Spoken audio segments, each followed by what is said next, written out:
Well, good morning, my TCK family. How is everybody today? I hope you are doing well.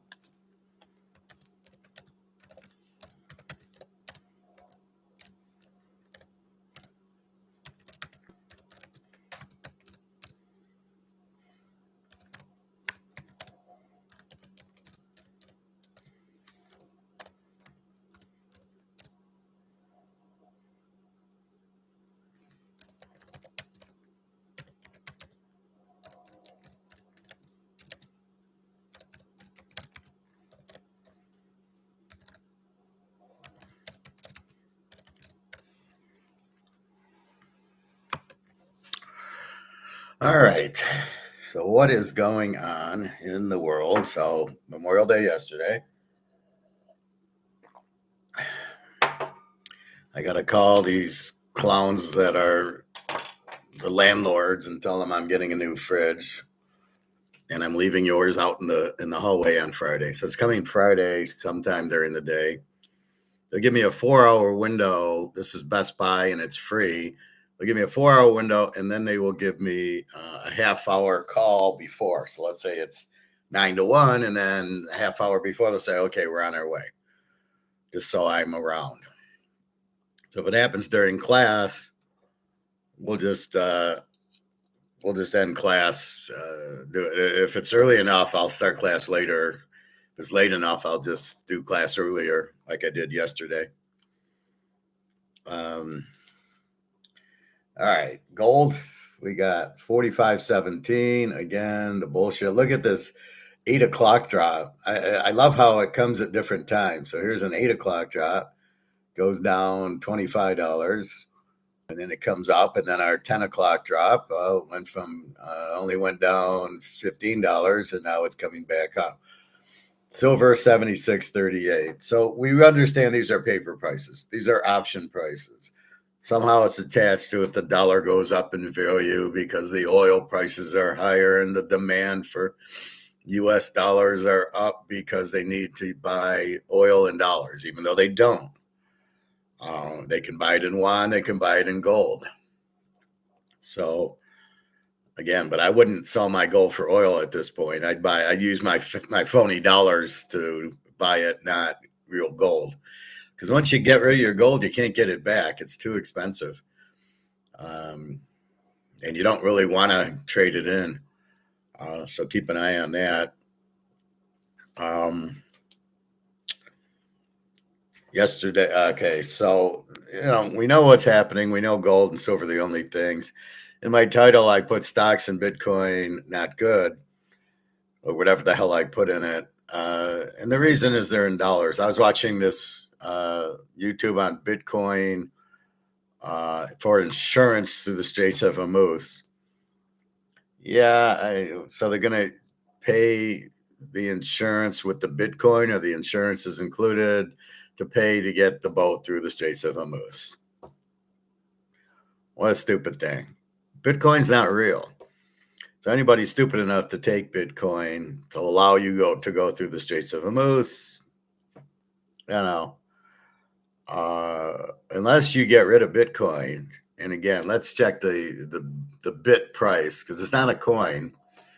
So I love how they try to scam you right off the bat calling it a coin. It's not. And they show you a gold one, but it's not gold. It's not real. There's no price on it. And Bitcoin is 77,482. So it's gone from 120 to 65 to 80 to 77. What's the real price? No fucking idea. And that price isn't real either. Again, unless you have the physical, the price isn't real. So we've got... So silver's making a nice move again. It's not, silver was up to 88 last week, and now it's back to 76, 45.21. So again, don't get it. This is a buy price. This is not a sell price. COMEX is strictly a buying opportunity. It keeps the price low. If you're smart enough and understand you need gold and silver to survive, you go, wow, 45.21, when the real price is $20,000, $30,000. How do you say that, Howard? Where are you pulling that out of your ass? No, not at all. I mean, again, in the real physical market of prices, you would never see this 8 o'clock drop. That would mean there's no demand. You go to the grocery store and you want to buy avocados are on sales because they have too much of them because their price has been too high. So when you mark Coke, I saw this the other day. I went to the grocery store and Coke was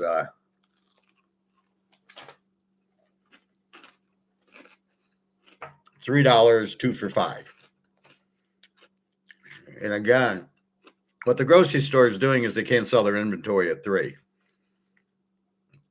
So they give you 2 for $5 to move their inventory because they sell 2 bottles that way.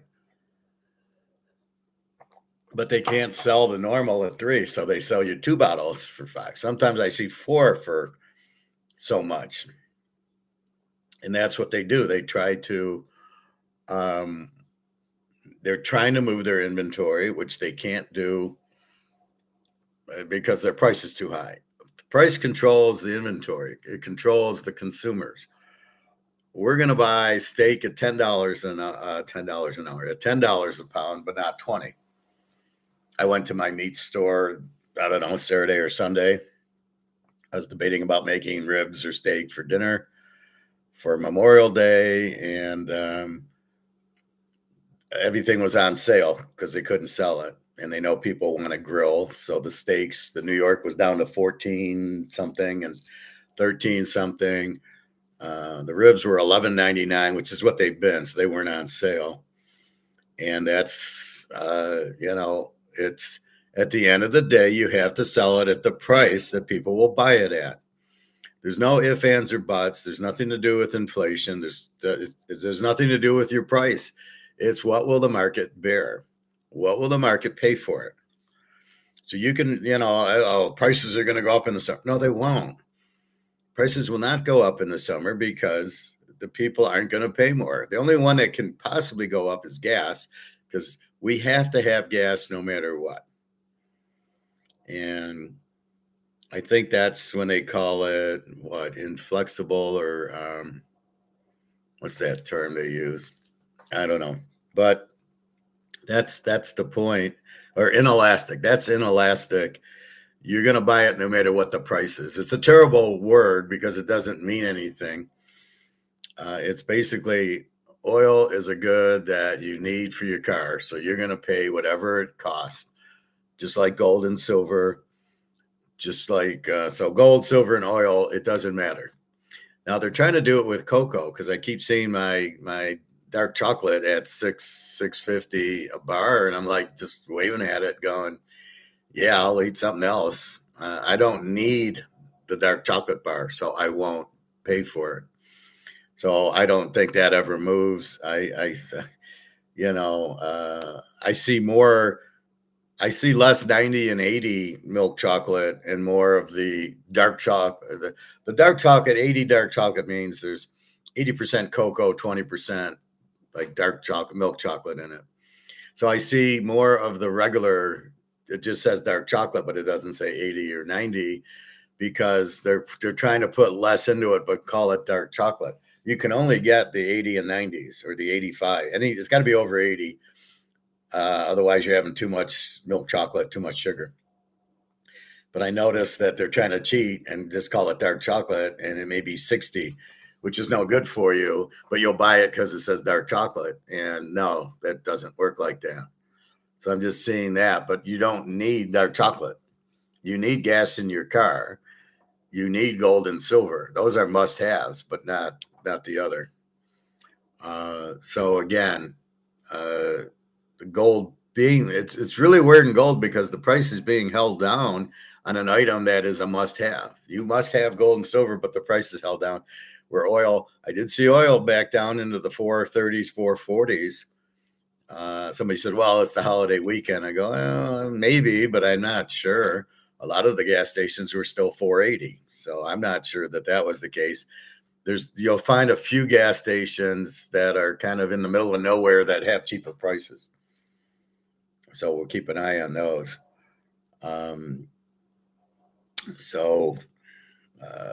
We'll see. Anyway, the whole market is price sensitive. It's what we will pay for things. That's the key to it. So when Toyota said I raised the price of the Camry to 35,000, I couldn't sell any because nobody's going to pay 35,000 for it. Nobody has the extra money in the first place. If you do need a car, you'll go 25, maybe 26 on a Camry. You're not going to pay 35. And the problem with the dealership doing it, there's no market there. The market's here at 25. You're trying to sell it at 35. Well, who's there to buy it? Nobody. So when they call inflation prices, it's really not. It's just the money printing going to zero. And I'm hearing a little bit more of that. So people are listening to my videos, I can tell, because they're even saying value and inflation's not prices. And, but all of us, they've never said that before. So that's what it is. So again, the inflation is the value of your dollar being worthless, right? Which it is. So higher inflation, I love how they say higher inflation. They don't know what they're talking. So what they're saying is higher prices. Well, that's a different story. That's done by the market, not by the inflation. So one guy kind of got it right where he actually kind of said, yeah, inflation. He said higher prices in the summer, but that's not inflation. It's the market, right? I don't remember who said it. I watched it yesterday or today, and I almost fell off my couch. Somebody finally gets it. And it's not debasement. You don't debase currency. That's taking the gold and silver out of the coin. There's no gold and silver in the paper. I love when these people are so stupid that they don't take that. They just hear something and they go with it. That's the biggest problem in life. You hear something, you assume it's right, you say it. Now you're the expert and you don't even know what you're talking about. So you look like an idiot. And I kill those people. Boom, boom. So, the oil prices, who knows? So why is stocks and Bitcoin a bad place to be? Because the dollar has no value. The dollar's value went to zero. So if you're holding things in dollars, you're fucked. Even in the bank, which I didn't have room for. I love how they limit your title to like 100 characters. It's so stupid. So I sit there with, saying stocks and Bitcoin to get people's attention, but it's really the banks and the real estate trust and the real estate and everything else, all worthless, but only in dollars. So the wheelbarrow in the 20s in Germany was only for Reichsmarks, not for dollars, not for gold, not for British pounds. So understand that it's the Reichsmark that you put in the wheelbarrow. So if I went to the grocery store with a silver coin, I don't need a wheelbarrow. And that's what's happening. That's what's going to happen here. As we get the wheelbarrows ready, you're going to have that issue where it's going to be in US dollars. It's going to be this stuff you'll need the wheelbarrow for, but not the gold and silver. In Bitcoin, first of all, it's not real. So how are you going to pay for anything in Bitcoin? The only way you can is if somebody actually accepts it. And then the problem with it is, okay, Joe Blow accepts Bitcoin. I will never. So don't try to pay for Teaser King with Bitcoin. But what do you use the Bitcoin for? So I just got a baseball buyer last night.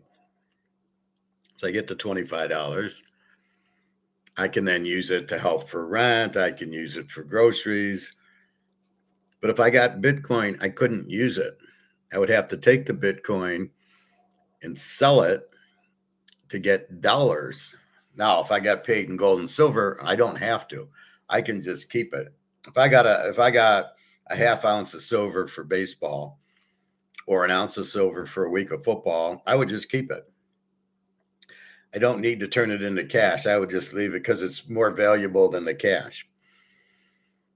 So my price of $100 for football for the week for pro and college is really cheap because the dollar's not worth anything. But I can still buy an ounce of silver with it, which is what it does. So I use it to buy silver, basically. So you got to keep in mind, things priced in dollars will go to zero. You'll need the wheelbarrow for them. It's just what's going to happen because the producer, the Kroger's, will not take the dollar, or you're going to need so many dollars to buy alphabets. You're going to need $100 to buy alphabets. Or you have silver and you need 1/10 of an ounce of silver to buy the alphabets. I mean, that's basically what'll happen. So Bitcoin, or I'm just going to call it Bit because there's no coin. It's not a gold coin. It's not a coin. You can't tell me what it looks like because it's not real. It's just air. And people that try to sell it are just Madoffs. They're just Ponzi schemers. Anybody with a straight face that says, "Oh, buy Bitcoin, it's this, it's that," are just full of shit because it's not real. How can it be? How can air be valued at a price? How do you value a nothing? And that's what they're doing. It's not real. Oh, Bitcoin. And it's always the guy who owns it. And he bought it at $5 and it's worth now $7. Why did it go down? It was 120. Why did it go to 65? Then it went to 80. Now it's 75. Why is it going down?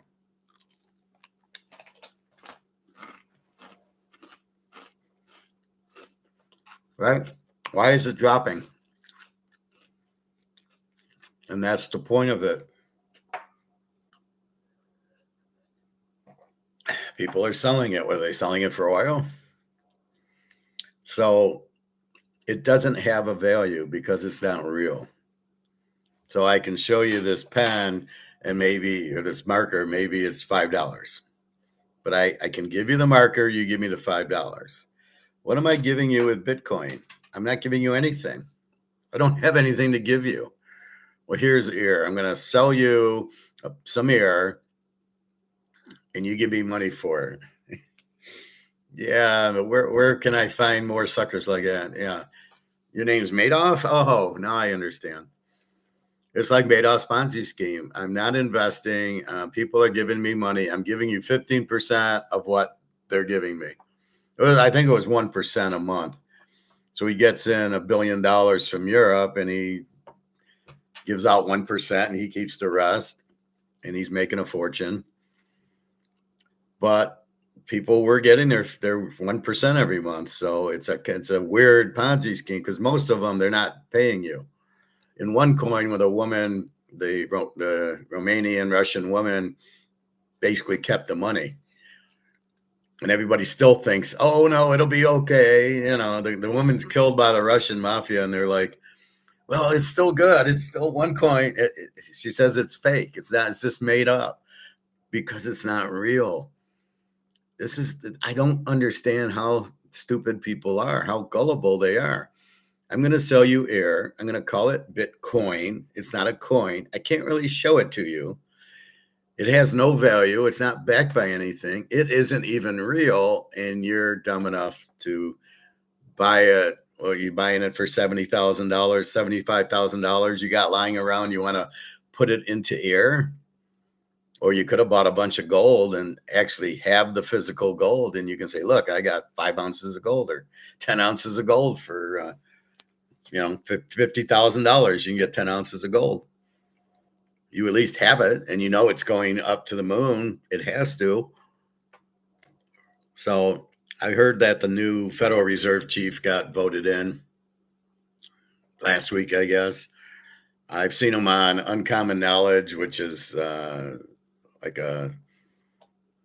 it's a thing on like Stanford. It's supposed to be conservative, Peter Robertson, and he interviews all these guys. And so they had him on, but it was like 10 months ago. He never really speaks about gold, and he's trying to manage the economy. You can't. If you understood anything, you'd understand you can't manage the economy. The market has to manage the economy. We manage the economy. It's our economy. We control the prices. We pay for things at the proper price. If it's too high, we don't. And you put it on sale because you need to sell your inventory, you lower the price. And I'm not impressed with him at all. Everybody says he's a gold guy. I didn't see that. He didn't talk about gold. He talks about managing the interest rates or trying to get the debt down. He can't get the debt down. Well, we'll stimulate the economy and we'll slowly, the treasuries we won't renew. We'll just let it run. Dude, you've got a $40 trillion debt. You've got at least $200 trillion printed. So they're not worth anything. And this is what everybody keeps missing is the dollar has no value. The dollar's worthless. So, we'll lower this and we'll try to get the $40 trillion debt and $1 trillion or more, $1.2 trillion a month and interest and all that. And, we'll try to get that. But the money you're working with is worthless. You can't, there's nothing you can do. All you can do is back it by gold. You cannot, we'll lower we won't renew the bond, the treasuries. We won't renew them. You owe these people $40 trillion. That's the debt is the treasuries. So you owe $40 trillion. Okay. So we won't renew 10 trillion. When we get the debt down to 30 trillion. How are you going to do that? Well, what are you going to print money? You're going to print 10 trillion to pay off the treasuries. Is that what you're going to do? And then that 10 trillion makes the dollar absolutely worthless. So yeah, your debt went down, but your dollar is worthless. So you're not addressing the elephant in the room, which is the dollar has no value. And nobody wants to talk about it because they know once they let the cat out of the bag, they're fucked. You can't say that because people, we have the dollar. It says 100 on it. It's worth $100. Yes, it is, but it won't buy you shit. So until you're into gold and silver, you're fucked.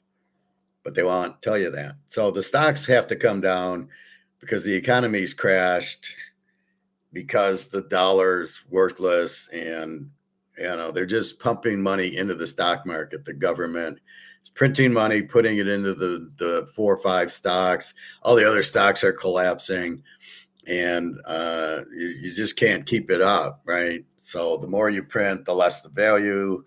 The stocks are not, they're not making the money. Oh yeah, well, but they're not selling products or services. They're just selling.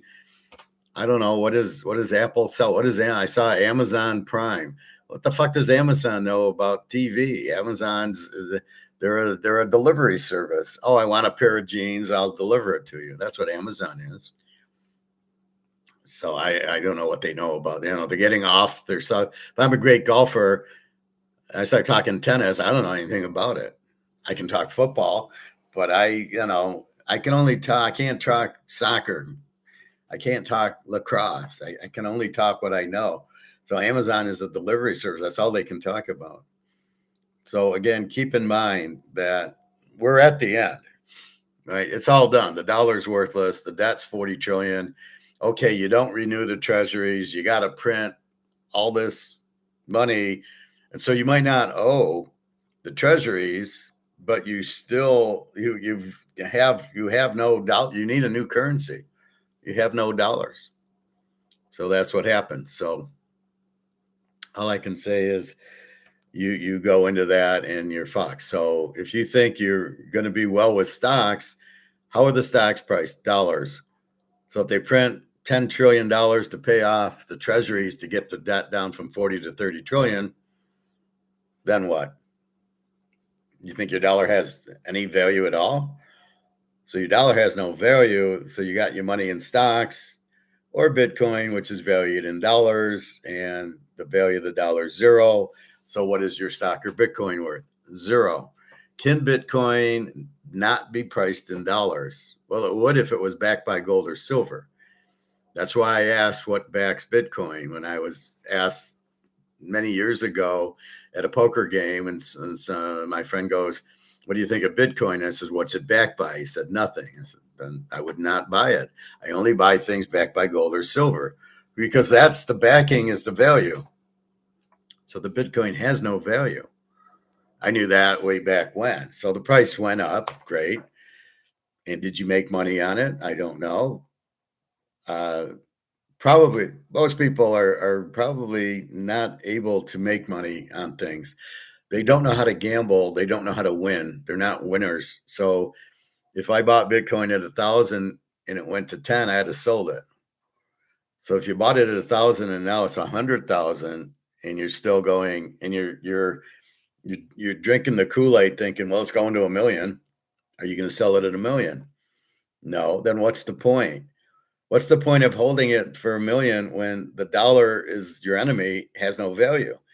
So even if you bought it for 1,000 and went up to 100,000, if you don't sell it, you're holding $100,000 that are not worth anything.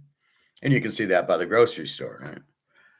$4 for cauliflower. Well, probably doesn't have a value. So that's your key. So then you go to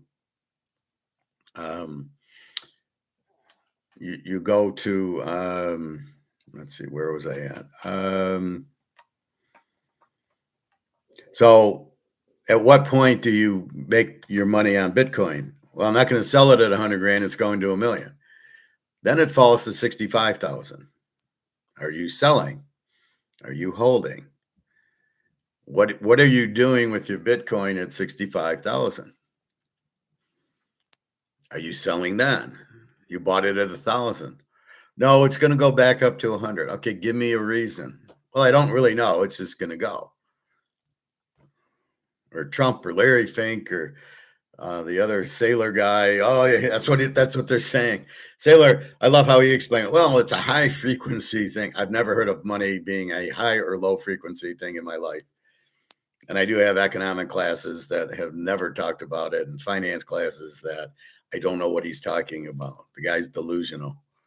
So if you have no, it's like playing blackjack at Caesar's Palace, right? And you start with $1,000 and you're up to 10,000.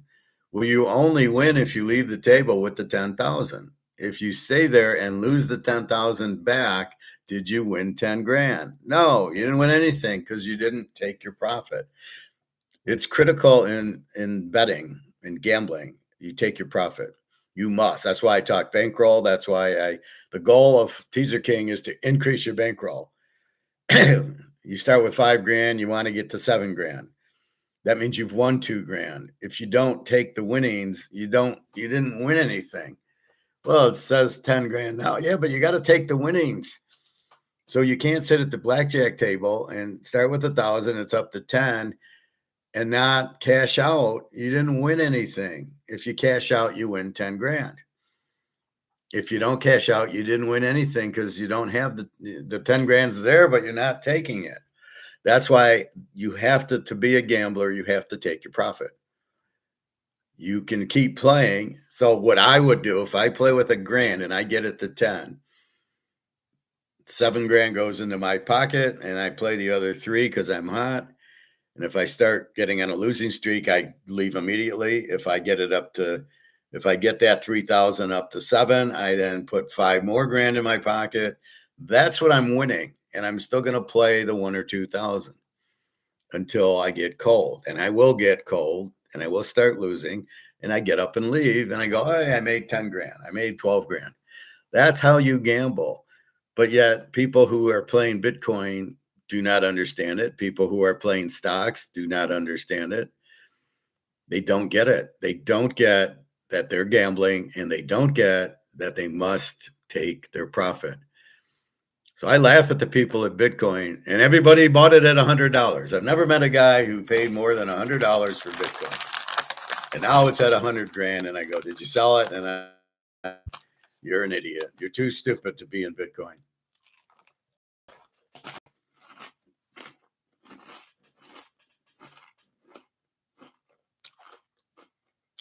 And that's the problem. Most people are too stupid to do what they're doing.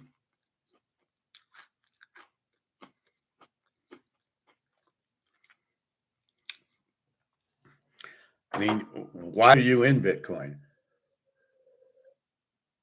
Why did you buy Bitcoin at $1,000 or $2,000? Why did you buy it? Well, I want to make money, right? Isn't that why you bought it? You have no faith. You don't even know what Bitcoin is. You have no idea what it looks like.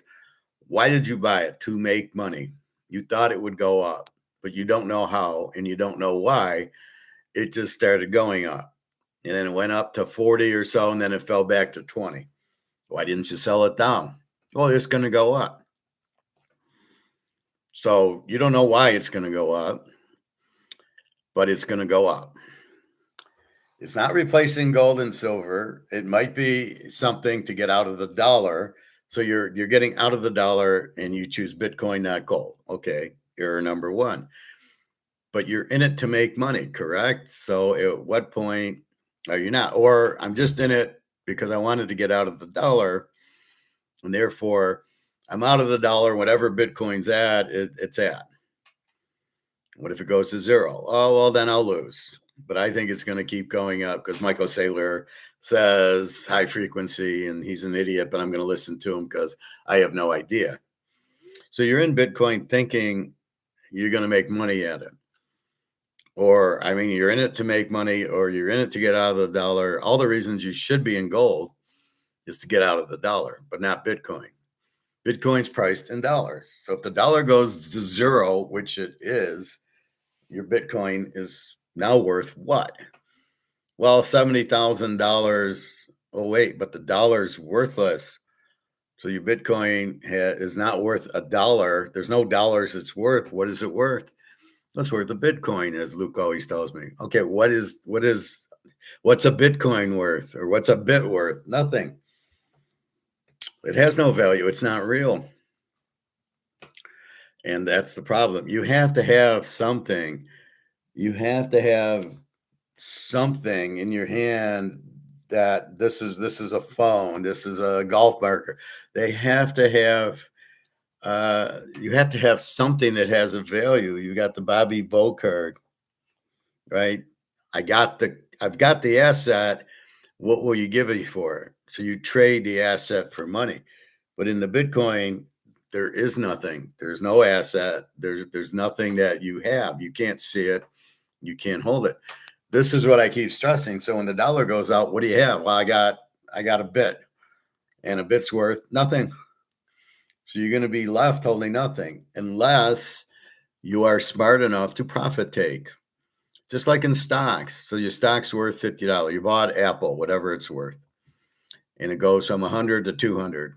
I made so much. I made $100 a share, and I got 100 shares. I made $100. No, I made 100 times 100, so I made 10,000. Did you sell it? No. Then you didn't make anything. Why aren't you selling part of it? Well, I don't want to pay tax. Oh, didn't you know you'd have to pay tax if you made money? And guess what? If you lose money, there's no tax. You don't get a relief in your tax. It's a one-sided tax.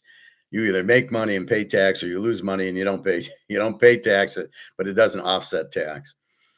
So unless you sell and take your profit, you shouldn't be playing the game, because the game doesn't make sense if you just are going to hold it and hold it and hold it and think it won't go down.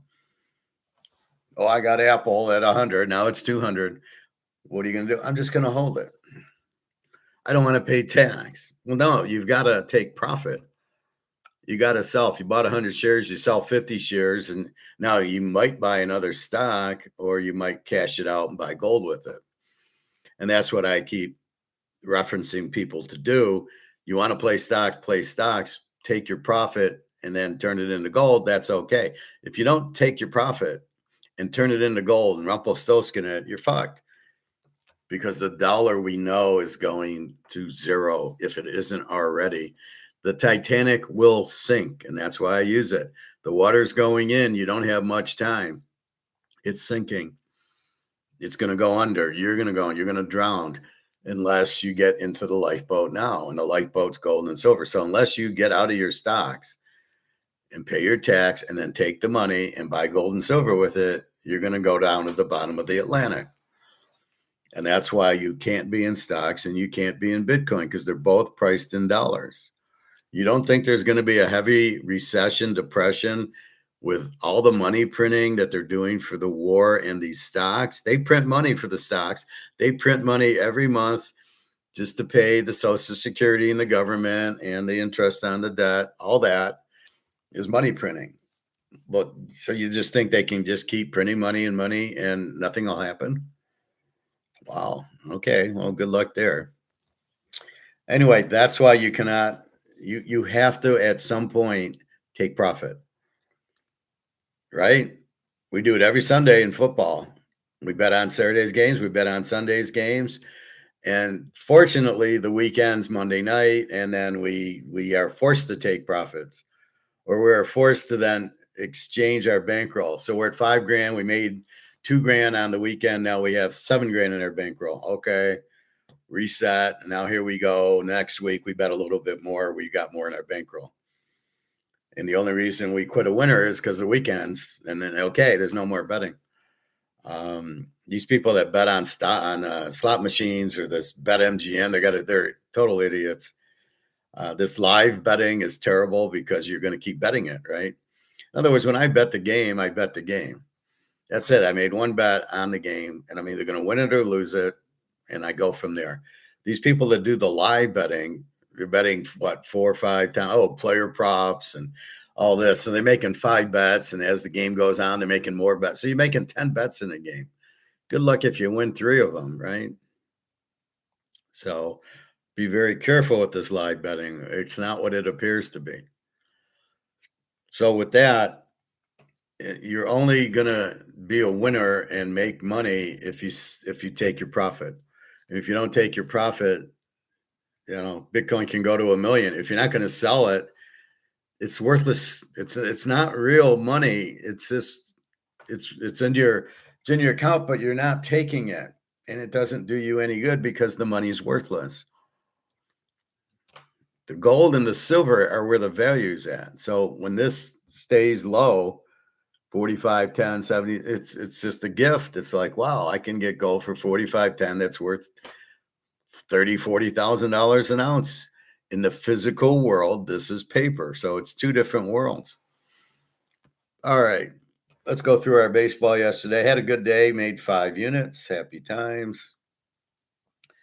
I've got a free play today. And so let's review yesterday. We start off with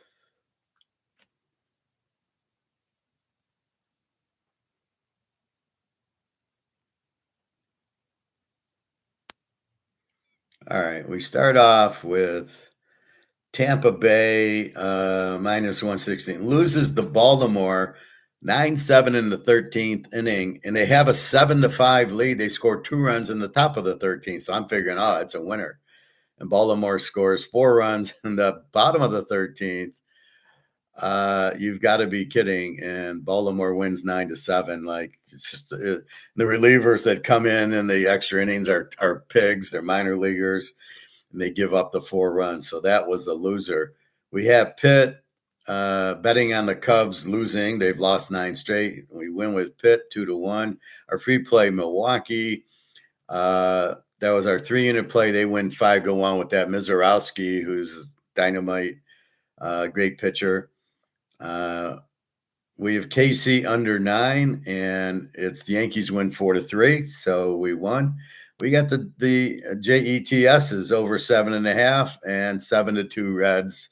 That goes to a 9. We got the 49ers over 7.5. Arizona wins 6-2. That's an 8. That's a winner. We played Cleveland, and I can't believe this score 10-2 Washington. I was like, you got to be kidding. Philadelphia over 7.5. They win 3-0. I was a little surprised by that. Their pitcher wasn't really either pitcher was. They're both like 5 ERAs. We play Toronto. They lose 8-2 to Miami. Dylan Cease has a hamstring, but he wasn't the pitcher yesterday. Yazowski or somebody was with his 1.2 ERA, and they give up 8 runs. They lose 8-2. That's a loser. And then we have the Dodgers, and they win 5-3. So we end up plus 5 units. We had 3 3-unit games. We had Milwaukee, which won, LA, which won, and we lost the Toronto game. I was shocked by that. You give me a 1.5 ERA against a 5. I should be winning that game consistently. So I was very shocked about losing that. NBA, another winner. So we bet the Knicks all 4 games, and they win all 4 games. Just incredible. They win by 30 points. I mean, it's just nuts. Um, Tonight, we've got Oklahoma at home against San Antonio. Oklahoma minus 4.5, 216.5. And I'm going to go Oklahoma off of the loss. The series is tied at 2.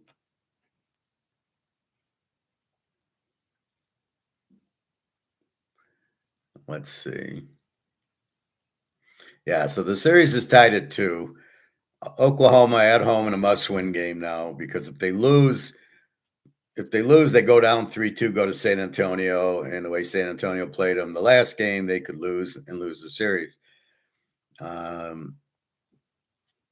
don't know who AJ Mitchell is. I don't know what team he's on. He's out with the calf. Again, a bullshit injury. The guy should, I wouldn't pay him. So Oklahoma at home. They'll play, the role players will play. They played terrible in game 4. San Antonio had to win or they'd go down 3-1. They got the win. Now Oklahoma pretty much in a must win. Again, they don't want to go down. And then game 6, we'll bet the loser back. So we like Oklahoma minus only 4.5 here. This has been a very, very bad. I hit the Knicks every game, but this Oklahoma San Antonio, I don't know what to do with it. So I'm having a difficult time in this series. So be careful. Let's go to baseball today. Your free pick today is, we're going to go with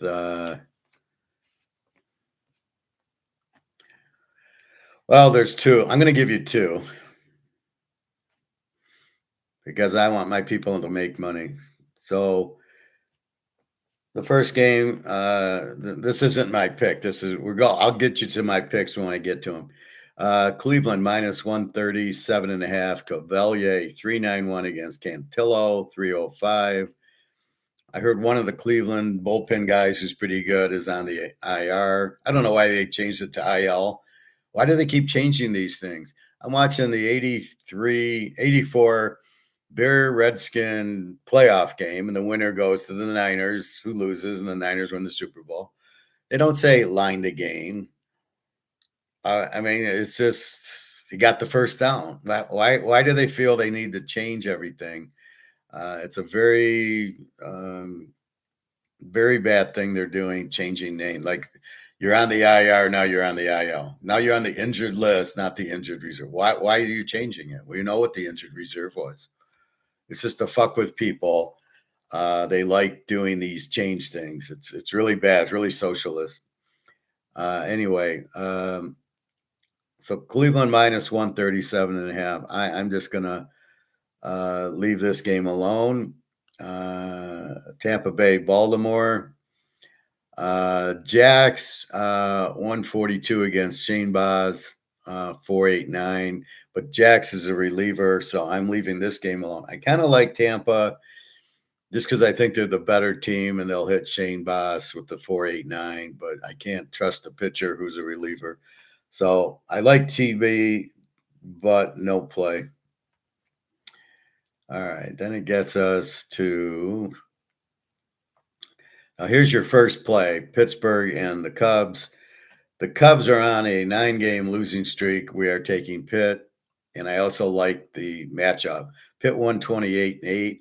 Wicks, who's a reliever, goes against Ashcraft with the 2.90. Now Wicks, it says 0 ERA, but he hasn't pitched it all this year. So Wicks is making his first start. How long is he going to go? 4 innings, 3 innings? Ashcraft with the good 290, and Pitt is a good team, and the Cubs are on a 9-game win. So your first free pick, take Pitt, lay 129, and I don't know what I got here. I might have 3 units. I crossed it out. All right. California at Detroit. Detroit Montero against Kenowitz. Detroit 129, 8.5. Hard to take Detroit as a favorite. They can't hit. Montero is average, a little better at home, but he's average. Look at the Tigers. They're 13-12 at home, which means they're 8-21 on the road. They can't steal pitches on the road like they can at home. This Konowitz, I remember last year, he sucked against Detroit, and Detroit beat him up pretty good. So I don't want to take California here, but he's pitching better than that because I bet against him a few times and he pitched well. So it's really difficult to figure that out.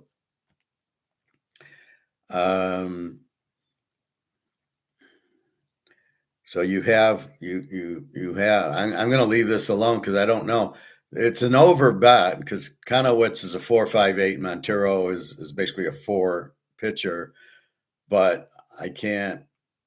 Neither team hits very well. Detroit has 2 hitters, 7 hitters hitting under 220. And that McDougal is, he was 330. He's now locked down in the 270s. He'll be 220 soon, and brought up way too early and played way too much. And Ricky Green, the other guy, he was 333. He's down to the 300s. He'll be back to 260 soon. And that's it. And the rest of the team sucks. So you can't rely on Detroit to go over. They don't have any hitters. They get so many 200s. It's just a minor league team, basically. Detroit's a minor league team. How can I bet on them? I mean, I can. I just bet against or not, but I can't like the pitcher on California. So I'm leaving this alone. Atlanta and Boston. Here is your other free pick. We've got the Ranger going for Boston.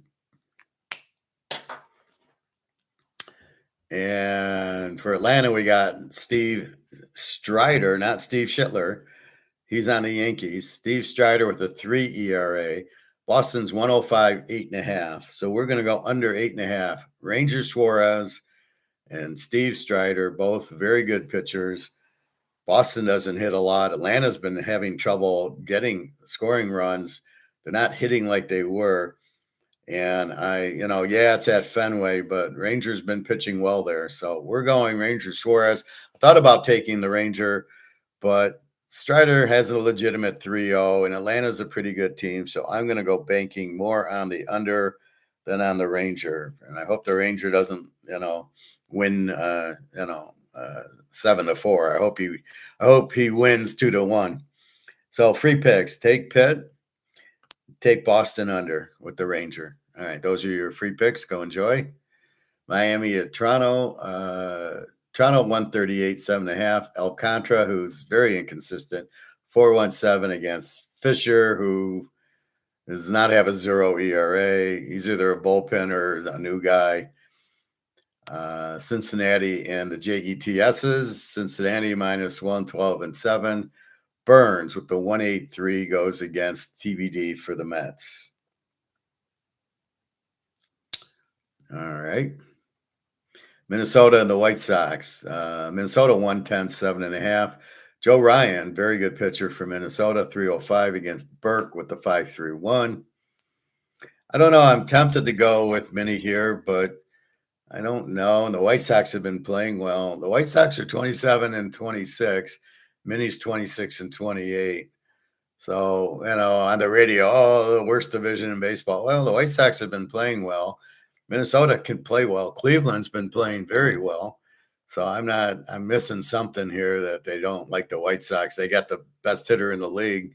This guy keeps hitting home runs. So, don't know. The Yanks at KC. The Yanks minus 197 and 8.5. Now Steve Schittler with the 1.50 ERA against Falter with a 9 ERA. St. Louis and Milwaukee, we've got Milwaukee minus 176 and 8. McGreevy with the 2.41 against Harrison with the 1.80. And yes, Harrison is real. I checked that. Is he a bullpen? No, he's started like 10 games. So we have two good ERAs, two good pitchers. We got Houston and Texas. We got Jason Alexander from Seinfeld it's not a 0. I think he's a bullpen guy against Leiter with the 4.67 for Texas. Texas 127-8. I really have no idea. We know Altuve's out. They can't hit. And, you start seeing these reserves come in. These managers have really lost it. Well, he hits right-handed as the lefty on him out. He's got a 0 batting average. Yeah, let's play him. No. Just get him used to the league, and that's it. And again, hitting minor league pitchers does not mean you're going to hit major league pitchers. Although now most of the major league pitchers are minor league pitchers. Most of the major league players are minor league players. So it's really, you're paying a whole lot of money for minor league. It's what you're basically doing. So I don't know if the Leiter 4.67, Jason Alexander, nothing. Texas 127-8. It's a game I don't like. Seattle goes to Oakland. Oakland minus 105 and 9.5. Hancock with the 3-1-0 against Severino, who pitched very good against California's Sorrento, the guy I like, with the low ERA, and he beat him. So Oakland's very live in this one. 105, 9.5. Yeah, I didn't play it. I might play it.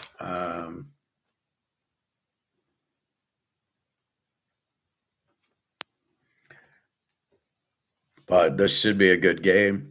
Philly, the Eagles go to San Diego to play the Chargers.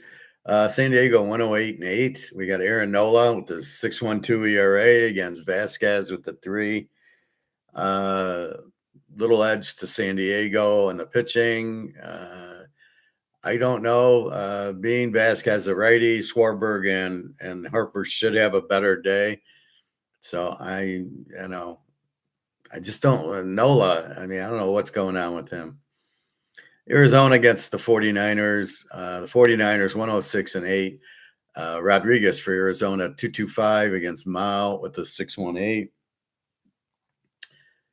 And 102. That should be a good game. Colorado and Sandy and and the Rams. The Broncos and the Rams. Should have been the Super Bowl. LA minus 220. Total of 9. Freeland with the 7.11 ERA for Colorado. Lawyer with the 6.23 against the Dodgers. I think we know what we're going to do in that game. So your two free ones. Go Boston under 8.5 and take Pitt. Mostly we like Pitt anyway, but the fact that the Cubs are on a 9-game losing streak makes us really go to Pittsburgh there. So again, we're betting the streak, but we're respecting the pitching. And I think I got all these streaks snapped, and some of them I would have played. Like I would have played Philly against whatever the streak was on, whoever was streaking, like Cleveland. But I didn't take Philly. But if it was just a normal day, I would have played Philly because they had one of their aces going and Cleveland didn't, and they won 4-1. And I'm like, fuck, I didn't bet Cleveland streak, but I should have bet Philly. The same thing with the Dodgers Milwaukee Saturday night. The bet should have been the Dodgers, but because Milwaukee was on the winning streak, I didn't bet it, and the Dodgers won. So I'm trying to be more careful playing the streak secondary. So like today, I like Pitt, and then, the Cubs are on a 9-game losing streak. Okay, so we'll bet Pitt. But I'm not betting Pitt just because the Cubs are on the 9-game losing streak. So it's kind of a wish and a wash. So I got to be careful there. All right, so that's baseball. Pitt and Boston under 8.5 with the Ranger. You find your guys and you keep betting them. NFL, let's start talking football. So I guess the schedule is out. I'm going to hunt for that.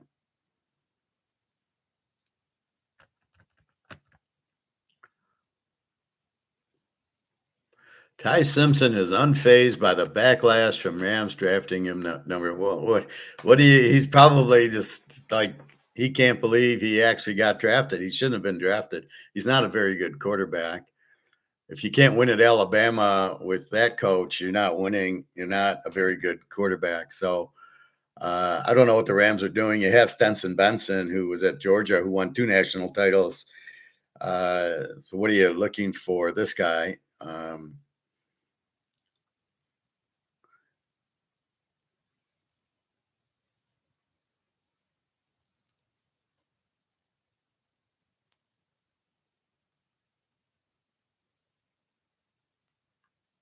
Let's see.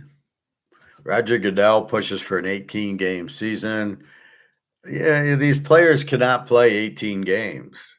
It's physical, right? So I don't know. They should never have gone over 14. It's not something, yeah, I know you want money, guys. I get it. But you can make more money because by keeping the product at 14, there's more interest.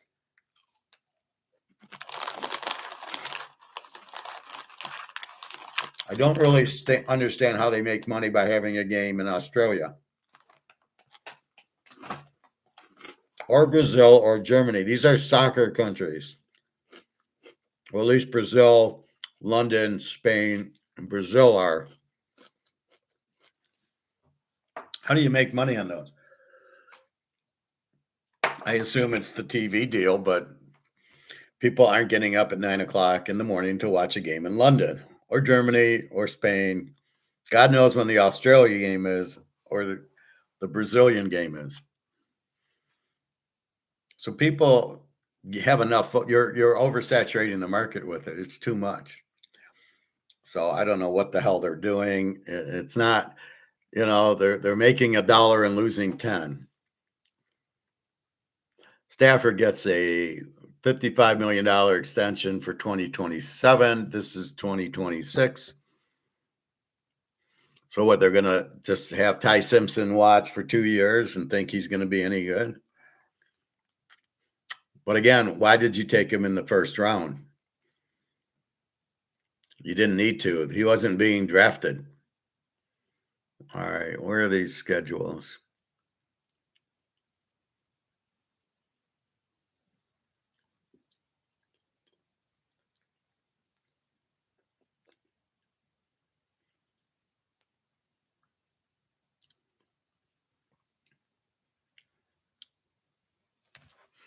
So A.J. Brown got traded, I guess.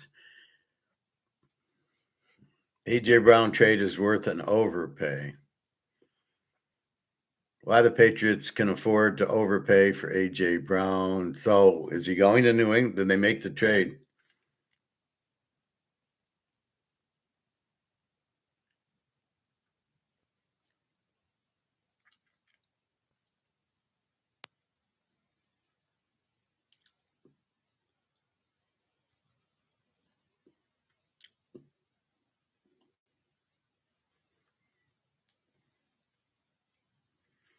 Well, did they make the trade or not? I don't know. Where's the schedule? 26 schedule release.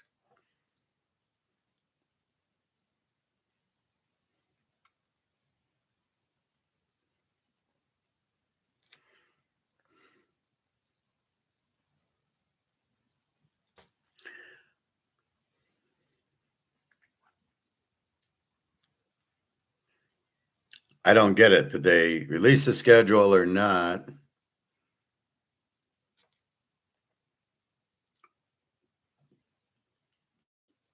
Aren't they doing it by teams? Well, I'll have to try to figure this out. So let's look at week 1. And as we do, we'll make our own lines because they're real.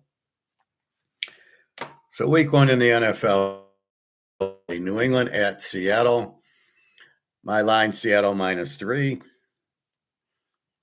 I don't really do totals as much as I do the line. I would say total on the game will be 42. It's on Wednesday night.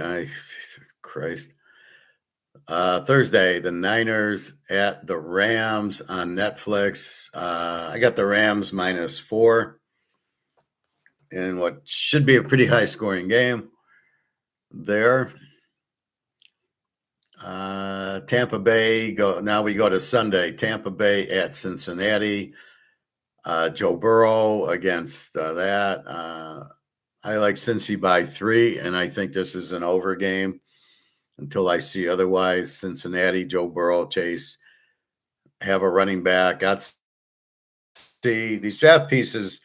You cannot play them week 1, probably not till week 5 or 6 to figure out if they're any good.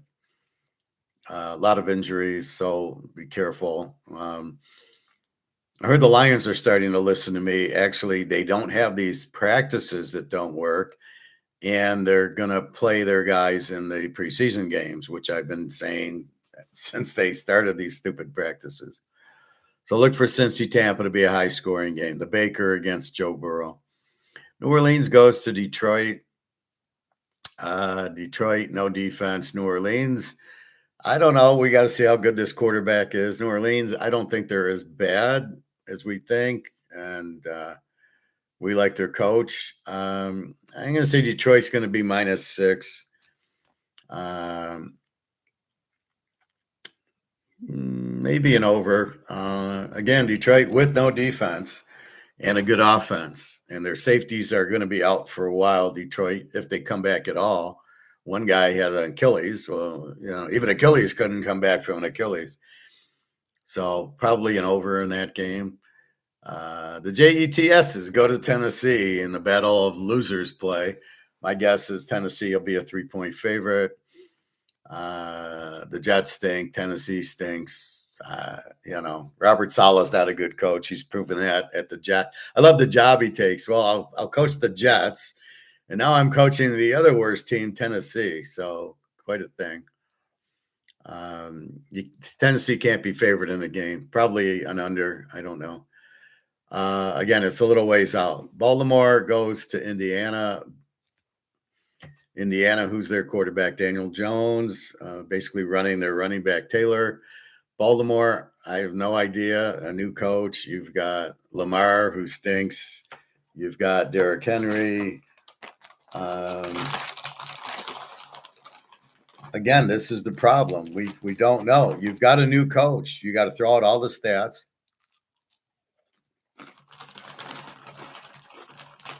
Indy plays very good at home.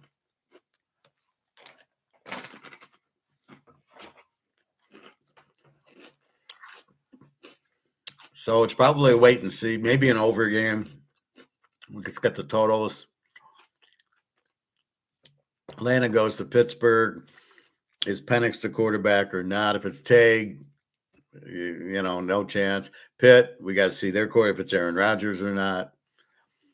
I don't know who their wide receivers are. Did they bring back DK Metcalf? I don't think they did. Where is DK Metcalf? So, again, these are two very bad teams. Probably a dog play. The Bears go to Carolina.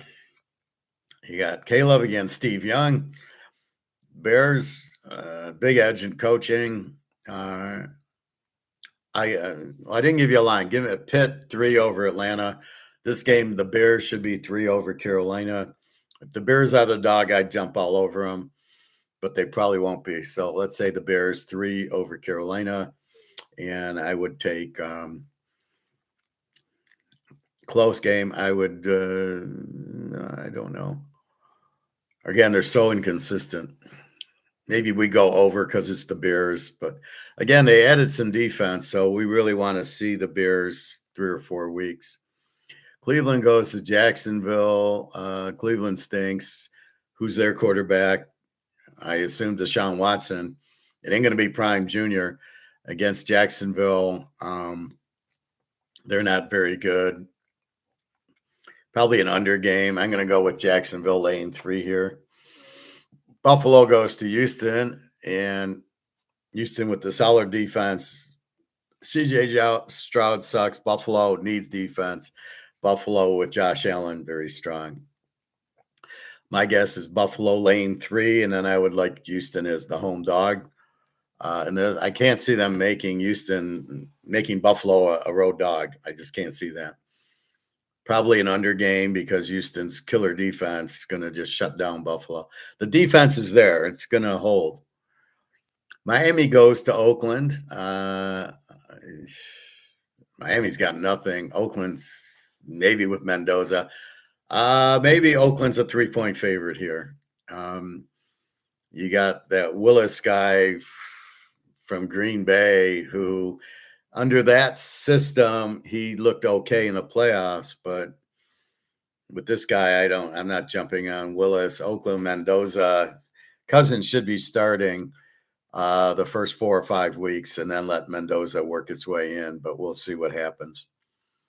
Green Bay goes to Minnesota. Who's quarterback? Kyler Murray, probably. I'm going to say Green Bay 3-point favorite.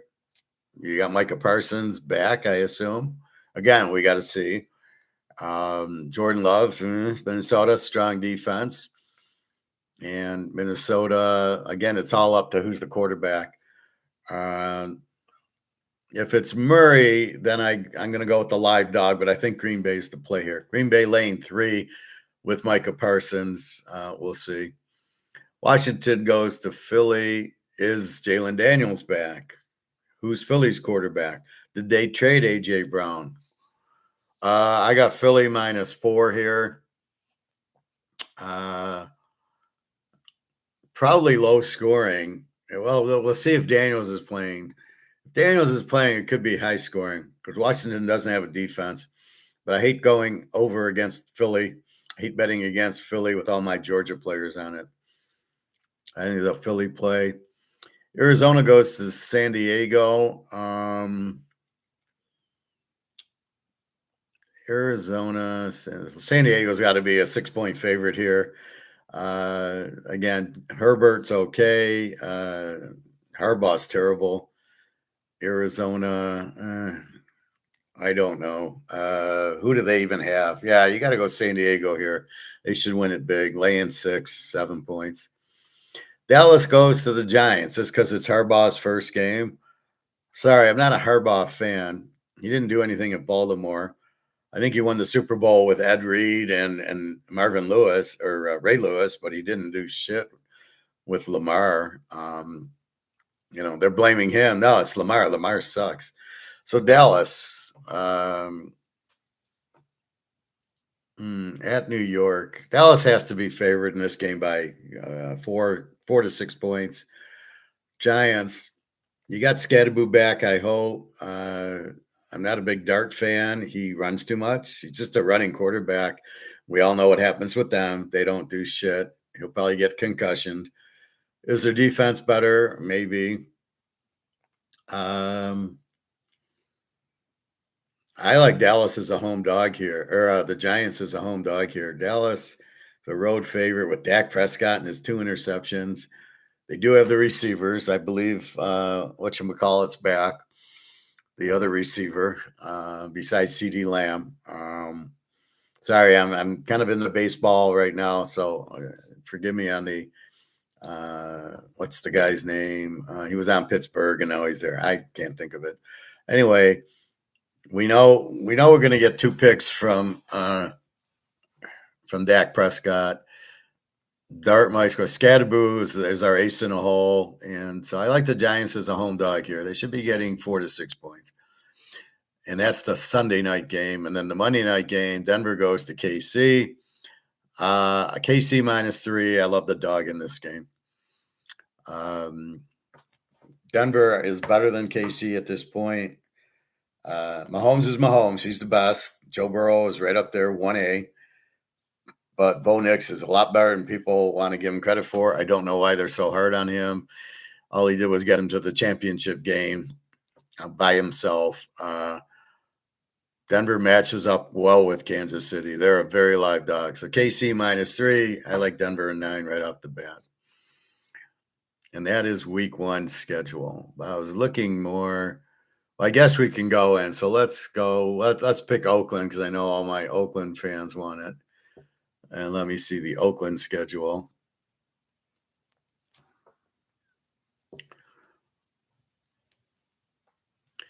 Okay, so Oakland starts at home against Arizona. Then they go at Houston. That's trouble with that defense, and Mendoza's going to have big problems. Then they get the Niners in town. That's going to be, what is this, Thursday? Every Thursday game is Oakland. So they Thursday night against Arizona. They're Thursday night at Houston, and they're Thursday night against the 49ers. Aren't they going to play Sundays anymore? It's Mendoza. They want him on prime time, although Thursday night's not prime time.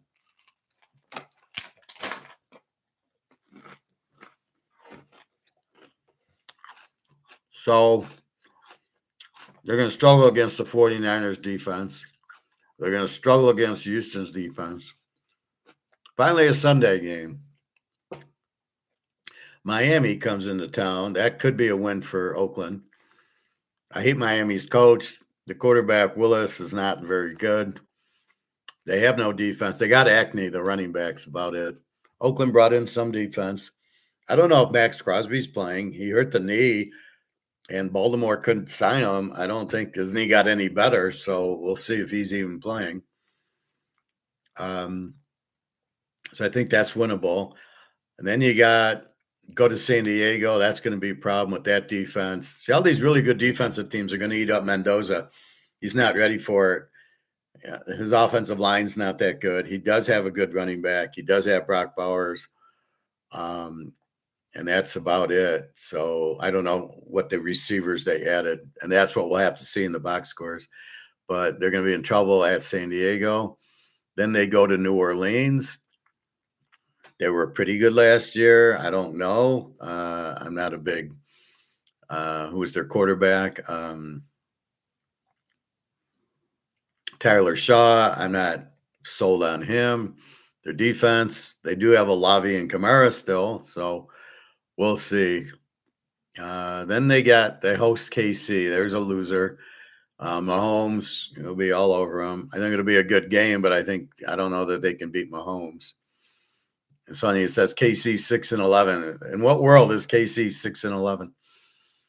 Then Oakland goes to New England, where they won last year. Again, you're leaning on Mendoza. He's not ready for this.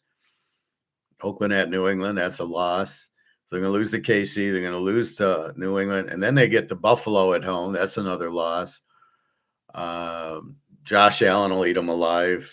And they won't really be able to take advantage of Buffalo's weak defense. Then they got the Rams in town. Oakland against the Rams and Oakland. That's going to be another bad game. Stafford's going to light them up. Then they go to the JETSs. There's a win. Anytime you're playing the Jets or Tennessee, W. There'll be a strong. If they're a dog, there'll be a strong play. That the Jets won't win too many games. Then they go to the 49ers. Good luck there. This is in November, but all these games are on Sunday. So there you go. So, yeah, against the 49ers, they don't get a prayer. Oh, and then they host Seattle. Well, they got a pretty hard schedule for a team that's the last place team. So Seattle, that's another big loss. Again, they're not going to handle the Niners defense. They're not going to handle Seattle's defense. Oh, and then they get Denver. Okay, well, that's another loss. Then they get Cleveland. Okay, that's at Cleveland in the cold, the end of November. They can win that one. It'll be a defensive struggle. Then they host San Diego, more problems. Then they host Denver, more problems. So those two games, it's going to be tough on Mendoza against these two defenses. Then we've got home against Tennessee. That should be a win. Tennessee's pathetic. Probably the worst teams between the Jets and Tennessee. We'll see if Carolina makes a run at it. Then they go to Arizona. They're pretty bad. And then they finish at Kansas City, and that's a loss. So pretty tough year for them. I wouldn't rush Mendoza. If I'm the coach, he ain't playing against. He's not starting the season.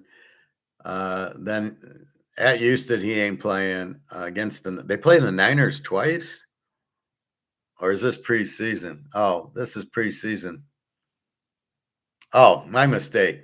My apologies. Thursday. So the first 3 games are preseason. What the fuck? Okay. I wondered, they're playing the Niners twice.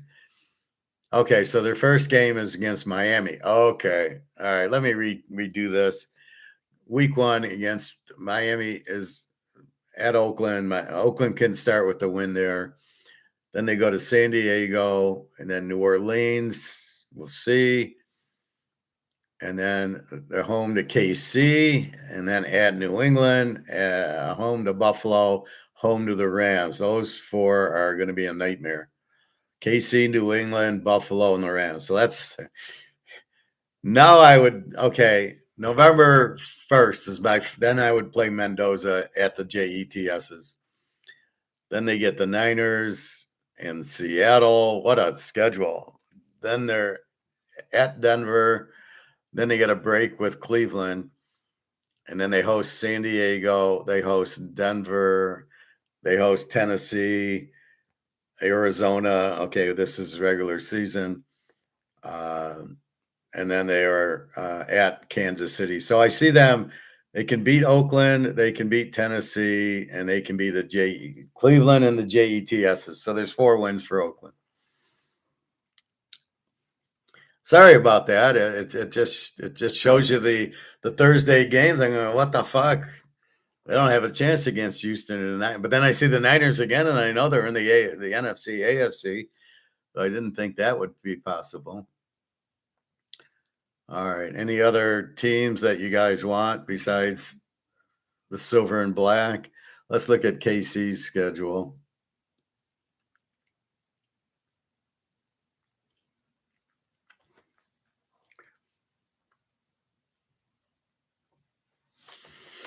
So Mr. Mahomes comes back to town.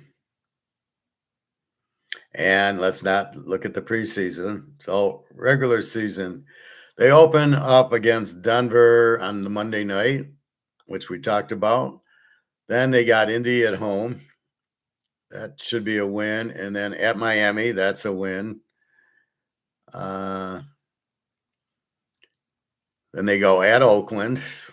Okay. And they get their bye kind of early. Then they host San Diego. And then they go to Seattle, pretty tough. Then they go to Denver, really tough. And then they get the JETSs. Strange schedule. They play the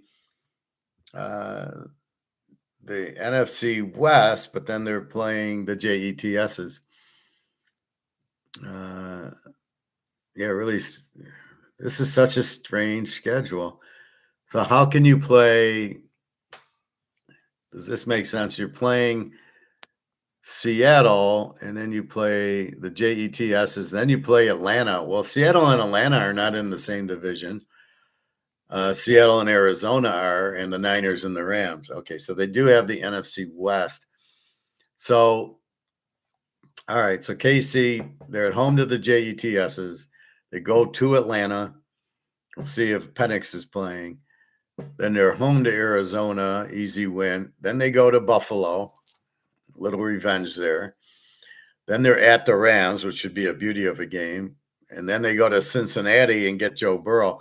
I like Cincinnati in that game. So KC's going to play. They got the easy game with Arizona. Then they go to Buffalo and go to the Rams and then go to Cincinnati. 3 road games in a row. I'm circling Cincinnati, Joe Burrow and Chase. Yeah, they're going to eat them alive there. So that's what you're looking for. Tough game with Buffalo. And then you got Stafford and the Rams. And then you go to Joe Burrow. Wow, what a tough 3 games there. Then they're home to New England. That'll be after they lose to Cincinnati. They get strong against New England. And then they're home to the Niners. Holy shit. At San Diego, and then they host Oakland. What a killer schedule for a team that went 6-11 that should get an easy schedule. They're really not. They got Arizona and the JETSs, and that's about it. And then the 2 with Oakland. KC's in big trouble here. Let's see Denver's schedule.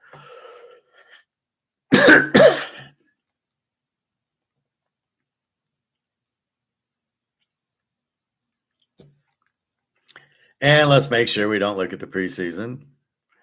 All right, Denver opens at KC. We know they host Jacksonville, W. They host the Rams, a beauty of a game. That would have been the Super Bowl last year if Bo Nix was healthy. Uh, they go to San Francisco, so that's a tough. You got you're home to the Rams, and you go to the Niners. Then they go to then they go to San Diego, home to Seattle. Holy, well, this is tough. The AFC West is playing the NFC West, and the NFC West is loaded with Seattle, the Rams, and the Niners, with their own schedule of like two Denvers, two Kansas Cities, and two San Diego. So very, very tough schedule for for both the AFC and the NFC West. So Denver goes to San Diego. Then they're home to Seattle. Then they get a break. They're at Arizona. They'll kill them. And then they host Kansas City. Then they go to Carolina, which they could be. See, here's where you got to look at the schedule. Okay, big game with Kansas City at home. Then you go to Carolina. That's where you could be flat, and that's what you got to be careful of.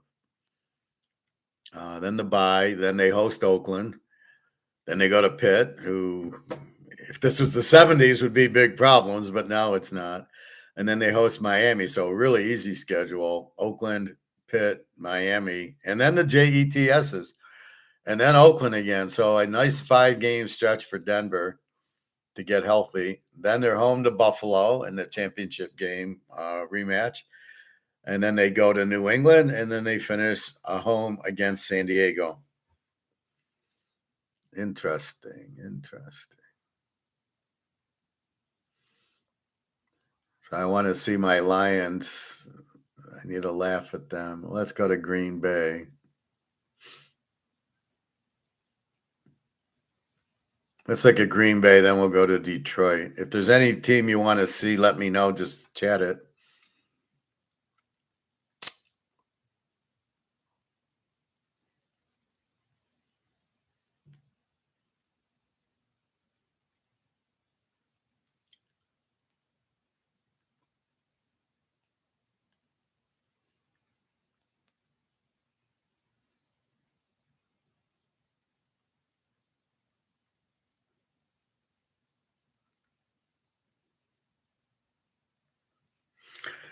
All right, the Packers.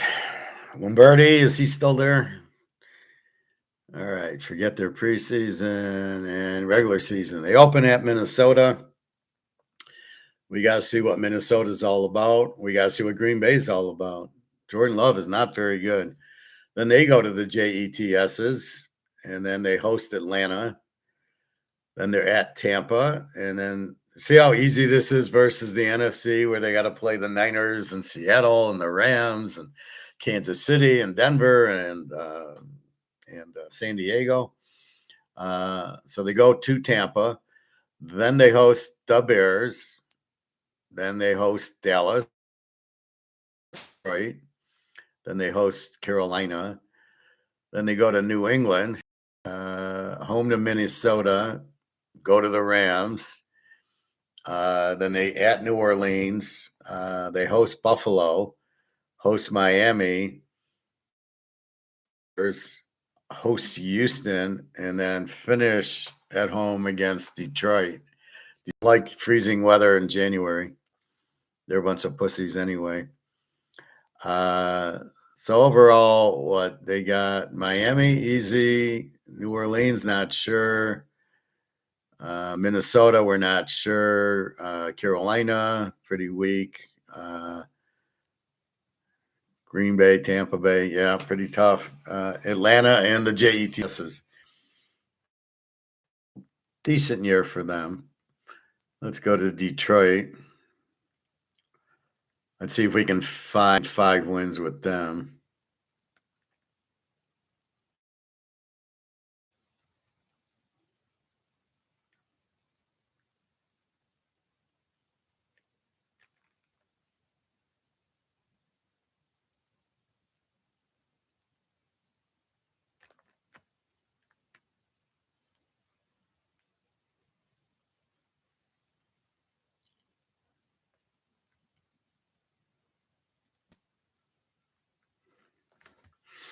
All right, the Detroit losers. Let's see. So they open at home to New Orleans. Not sure. Then they go to Buffalo. That's a loss. And then they get to everybody's playing the JETSs. What a schedule for the Jets.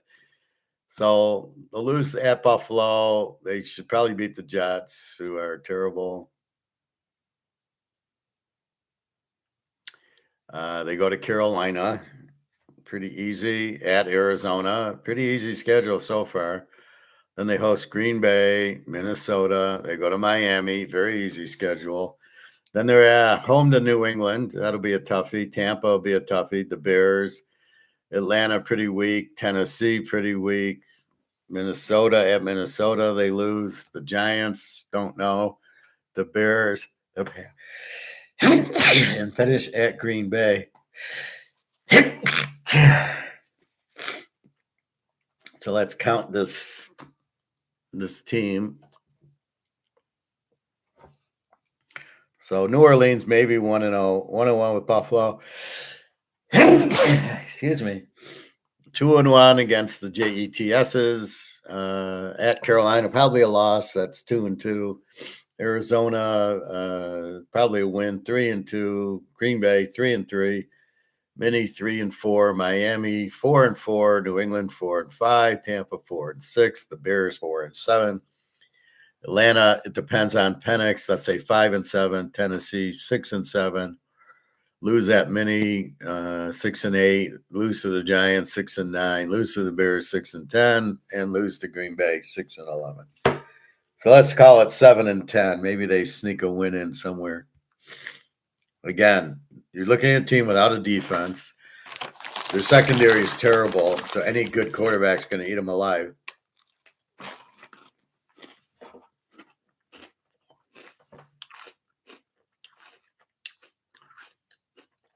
So you're assuming they beat Tennessee and Atlanta. If Penix is playing, they're not going to beat Atlanta. The Baker will eat them up. New England. Miami, okay, they're very weak. Minnesota with Kyler Murray will beat them. Hell, they couldn't beat Minnesota with Brissett or Browser, the quarterback. Arizona, probably the worst team in the league, goes to Arizona, Tennessee, the JETSs in Cleveland. And the Lions get most of those. The Lions get the JETSs, Arizona, Miami, Tennessee. So they get three of the worst teams. They avoid Cleveland. So that's a problem with that. So I'm not going to go through every team, but just to get a feel, I mean, we know they play the three division teams twice.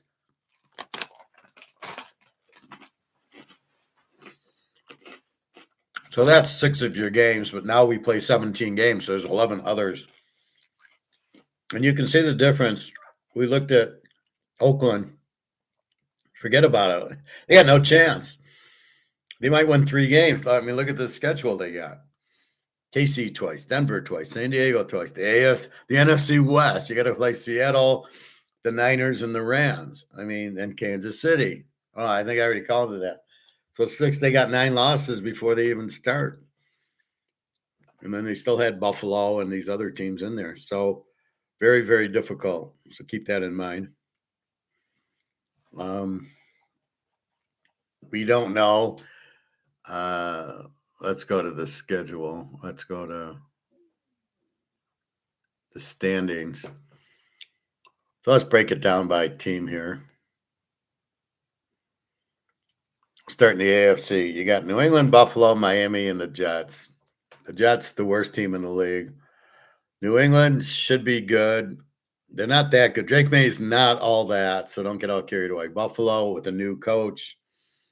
We're not sure. Miami, they got rid of Tagovailoa finally. I don't know why they ever took him. And they're going to go with Willis, the quarterback who backed up at Green Bay, who had a decent playoff game, but it's their system. He knew how to play well in it. He's not a good quarterback.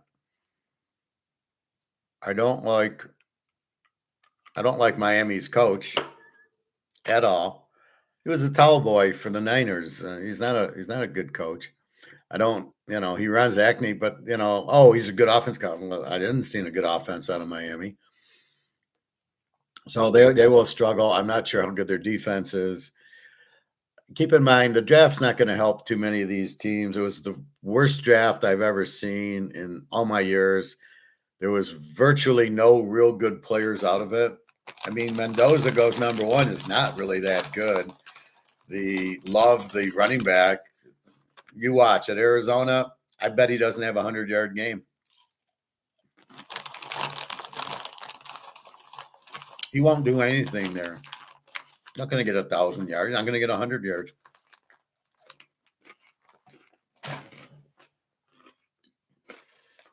He's not that good. Again, against Miami, he got 30 yards and 10 carries. He's good against the Army Navy.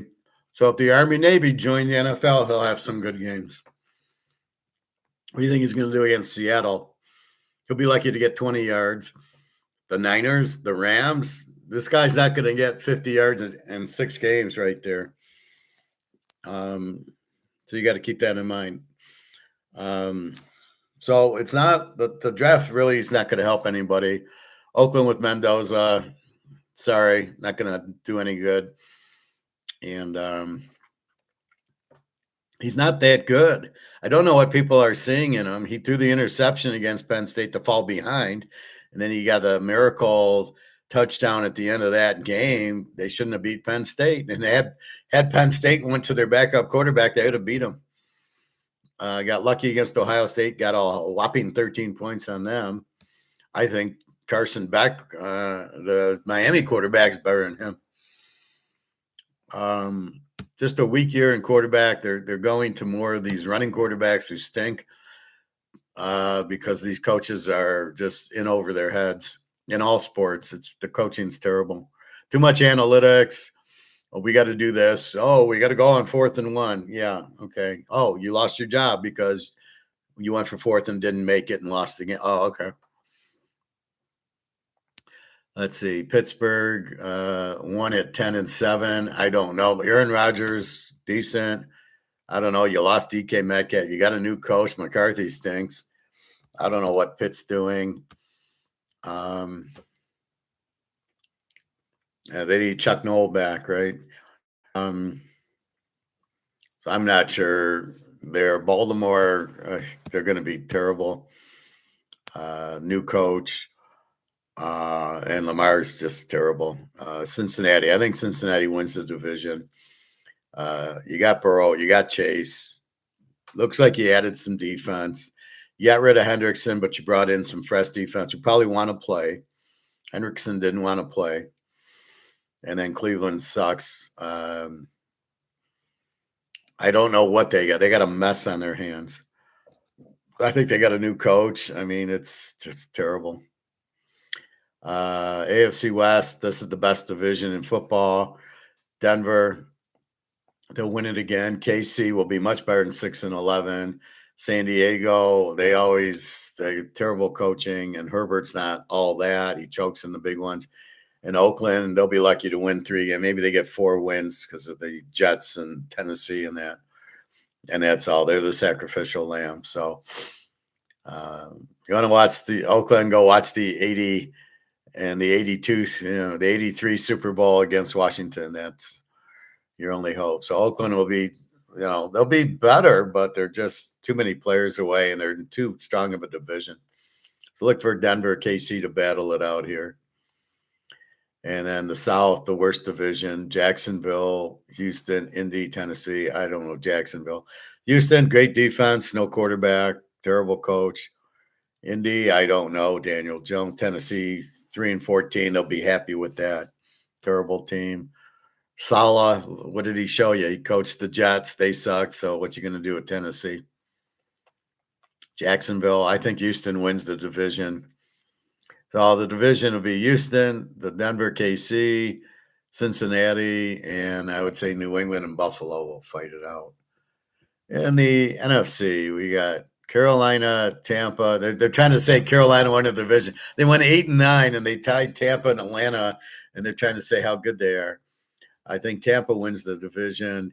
Atlanta, you have if Penix comes back, will be competitive. New Orleans with Tyler Shaw. I love Kellen Moore. Let's see what happens there. And Carolina's not an 8-9 team. Is this you, Luke? Is this Luke? I've been busy. How about you? Yeah, Luke, how are you? Good to hear from you. I'm fine. Are you in Toledo? We can get dinner. Let me know. Glad to hear from you. I was thinking of calling you. Didn't want to bother you with the holiday, but everything's good. How are you? You and the family? Did you move yet or not? Anyway, any want to talk gold and silver? Let me know. So curious. So I think Tampa's the best team, and then Atlanta with Penix back, and New Orleans with Shaw's good. Carolina's I don't know how they won with Steve Young. The Bears, Green Bay, Minnesota, Detroit. Well, we went through Detroit. They'll maybe get 6 wins. I think the Bears are on the uprising. Green Bay, I don't like Jordan Love. And Minnesota, if Kyler Murray plays well. So Minnesota could be the sleeper with Kyler Murray. Otherwise, it's the Bears and Green Bay fighting it out there.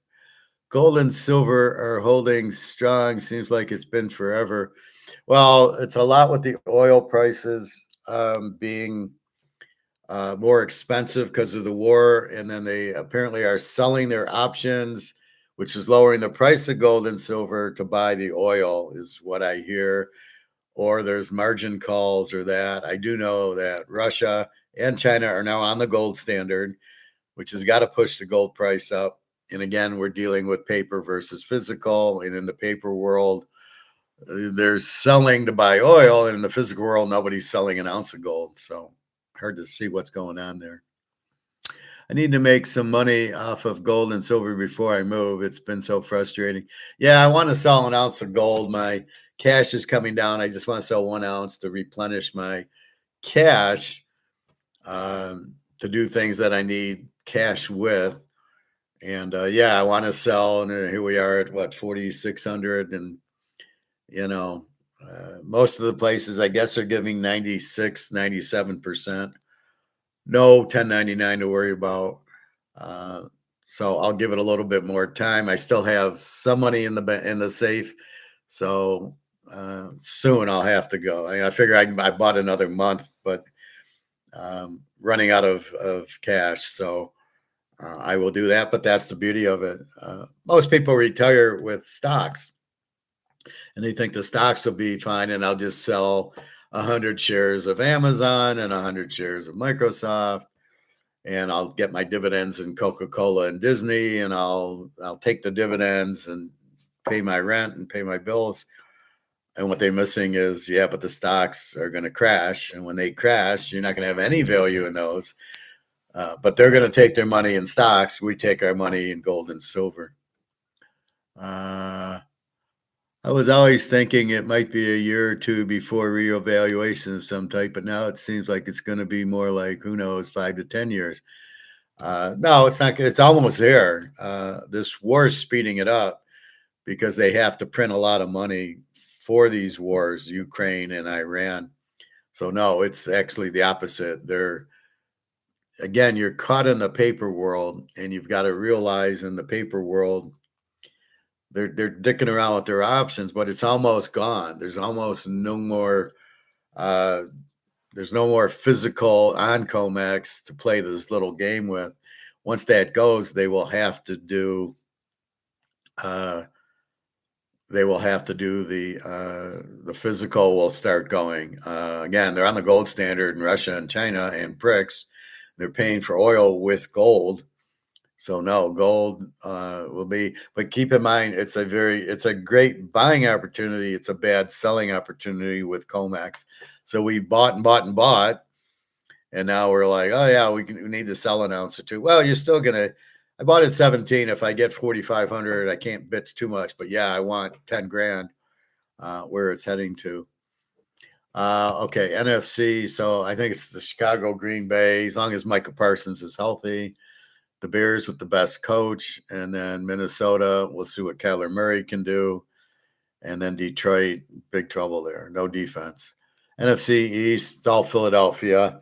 We'll see about the Giants. I don't know, like Harbaugh, Washington. It depends if Penix is back, how good their defense is in Dallas with Dak Prescott, nothing. So I think it's Philly and the Giants could do better. They seem to get a lot of talent, and then Washington and Dallas coming up the rear. The NFC West is the best division, the second best division. Seattle, the Rams, the Niners, and Arizona. So I see it between the Seattle and the Rams. Let's see what the Niners do. They still have Brock Purdy and McCaffrey. I thought they got another running back. Let's see what their defense looks like. So the team with the best defense, Seattle. Big problem with Seattle is they let the running back go, Kenneth Walker. I thought that was a huge mistake. You need balance. You got Darnold. He's not that good.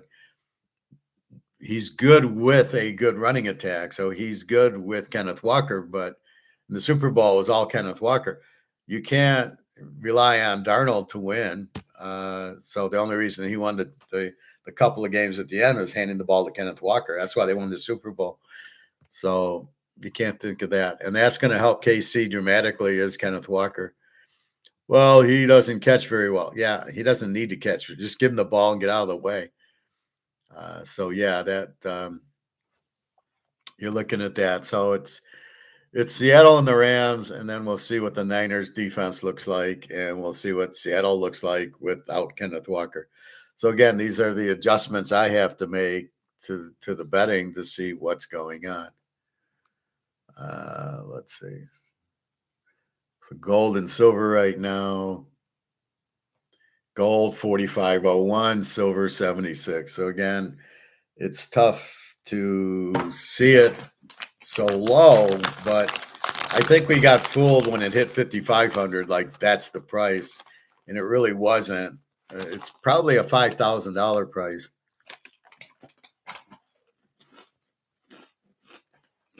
And that's really all we can do. But again, these are paper prices based on COMEX printing options. There's 4.3 million tons of paper gold versus 220,000 tons of physical gold. Once we get to that physical price, it'll be huge. And so, yes, it's frustrating, but we're watching paper, and we know paper has way more supply than demand, and that's what we're looking at. So that's the key to it, is you must be very careful with that. And, so we know just buy. It's a buying opportunity, really not it's a selling opportunity. If you bought it at 17, 18, 20, 2000 and you're at 4,600. Okay, it's a buying. You can sell it there, you make profit, but we're not buying to make profit. But if you do need money, yeah, that's what you do. Instead of selling your stocks, you sell your gold. I wouldn't sell, let's say you have 100 ounces. I'm only selling 1 or 2 ounces. I'm not selling 20, 30 ounces. Never. I mean, that is, there's no reason to. I'm not doing it. If I have to, I have to. But that's why you bought gold, because the dollar has gone to zero. Right? Go to the grocery store and everything's more expensive. That's the dollar going to zero. But gold should be going up higher. Again, they're claiming it's the oil. So countries are selling their options to buy oil. So that's kind of what's happening there. This war doesn't seem like Trump wants to end it. He's trying to bankrupt us. He's trying to pay for this $40 trillion debt with inflated dollars that are worthless, although I don't know who's going to take them. So that's what he's doing. He's printing, and there is no value in the dollar. So just keep in mind, Luke, or everybody else, your dollar has no value. This is worthless. This is toilet paper, monopoly money. So your alternatives, if I'm in this, it's nothing versus gold price. We know the physical is higher, but we can't see it because there is no physical. We just see the paper. So keep that in mind. Just understand that you're in the paper. You're looking at paper physical, but the 4.3 trillion tons versus 200,000 tons. What is the price of the 200,000 tons, which is what I keep screaming about. That's the real value there. Anyway, so we will look at week 1 in the NFL, and I guess week 1 in college soon. I'm almost ready to get my Gray Sports Almanac. Usually in June it comes out, and I get a feel for the college. College is going to be real tough in the beginning, the first 2 or 3 weeks, because all these players moving around in NIL. NIL is supposed to be about selling your jerseys and getting $10, not paying some guy $3 million to be your quarterback. So I don't know what that's about. But again, we know Texas Tech probably be good. Miami, teams like that, Ohio State, Alabama, Georgia, your key teams, the ones spending the money should get the better players. It's the MAC and the Sun Belt that get hurt. Anybody who's decent in the MAC goes to the Big Ten. Indiana gets all the guys from James Madison. So you end up where you really don't know what the team is this year, which leads you to waiting 3-4 weeks until you figure out and look at the box scores and say, how good are they? And you wait so you're open to accept the new good teams, and you can't they were good last year, so they're going to be good this year. You can't do that. Maybe with Ohio State, their quarterback comes back. Alabama, we don't know who their quarterback is. Georgia, I think their quarterback's back. So the first thing we look at is the quarterbacks that return that were any good. And I keep a quarterback list every year. So I know by team, the quarterback, and I can say, he threw 25 touchdowns and 10 picks. Okay. He's back. Okay. So then you get a better feel for who is good and, he's back. So those are your week 1 and week 2 picks are, this quarterback's pretty good, so we'll go with him. And that's what you got to look at. Anyway, that's what we have. So again, oil's going up. I was watching something this morning, and the U.S. is going through their inventory, and it's running out, right? So it's not fresh oil being produced. We're selling our inventory, and that's holding the price down. But they say by July, the inventory is going to be really low. And now we're going to have to pay the higher prices. So be aware by the end of July that the oil price should jump. Trump doesn't want it to because he's going to get impeached in the November elections because all the Democrats will win. Now, this is how stupid people are. Like, there's a difference between the Democrats and the Republicans. They're both Nazis as far as I'm concerned. They're both corrupt. They both take the money, and that's it. How do we have Israel telling us what to do? Because Israel bought us off. They were in charge of 9/11. They stole all the gold, and they got the gold, and they are paying off the politicians. So our Congress isn't even ours. The president is a lackey for Netanyahu. So Netanyahu's telling Trump what to do, and all the others are telling the Congress what to do. We're not even running our own country. How did it get this bad? So who gives a fuck about the election? Well, the Democrats, they're all the same. It's whatever Israel wants. It's all corrupt. We need to blow up this whole system and get one that you can't accept outside money and these bribes that they take. I mean, it's just ridiculous. And this Jeffrey Epstein with all this blackmail, Trump doesn't want it exposed, so he has to do what Netanyahu does. Epstein was an Israeli who blackmailed everybody. And that's why everybody's like, whatever you want, Israel, we'll go with it because we don't want to be exposed by the Epstein stuff. So do we really care who wins the elections and the mid-years? No, we don't. It doesn't matter. That's why I can't vote. I hear people going, I'm running for Congress. I just look at them like, well, you want the kickbacks from the Israelis? Is that why you're running? Is that it? Is that why anybody runs for office anymore? So keep that in mind. So we're in a very bad situation here. And your freedom depends on you buying gold and silver. I'm not a gold and silver dealer. I'm just telling you the way it is, like Jesse the Body. It's basically the money's worthless. So when you look around to get into the lifeboat, your only lifeboat's gold and silver. And it happens to be freedom. You don't pay tax on it. They don't know you have it. When you do sell, there's no 1099 for selling an ounce or two, or even 22 ounces of silver. I forget what it was. It was like 1,000 ounces of silver before your 1099. And I think it was 32 ounces of gold. Who's selling 32 ounces? So if I go sell an ounce or two, or Luke sells an ounce or two, it's nothing. Luke, if you're going to sell a bunch, I would say to sell 10 here and 10 there at a place. Come here, and when we meet in Toledo, I could take you closer here. You can go to the guy's store and give him 10 ounces of silver, no 1099, and off you go. But yeah, there's no tax records, but you pay tax when you sell your stocks and your Bitcoin and your dividends and interest income from the bank. Oh, they got to pay taxes on it. You make so much more, and when gold goes up, that interest income, it's a nightmare. Anyway, good to hear from you, Luke. Give me a call. We'll talk soon. We'll meet for dinner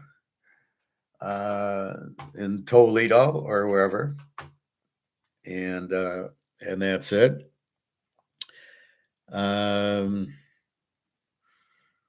They exploded the airport in Moscow with a drone, the U.S. MI6 contingent.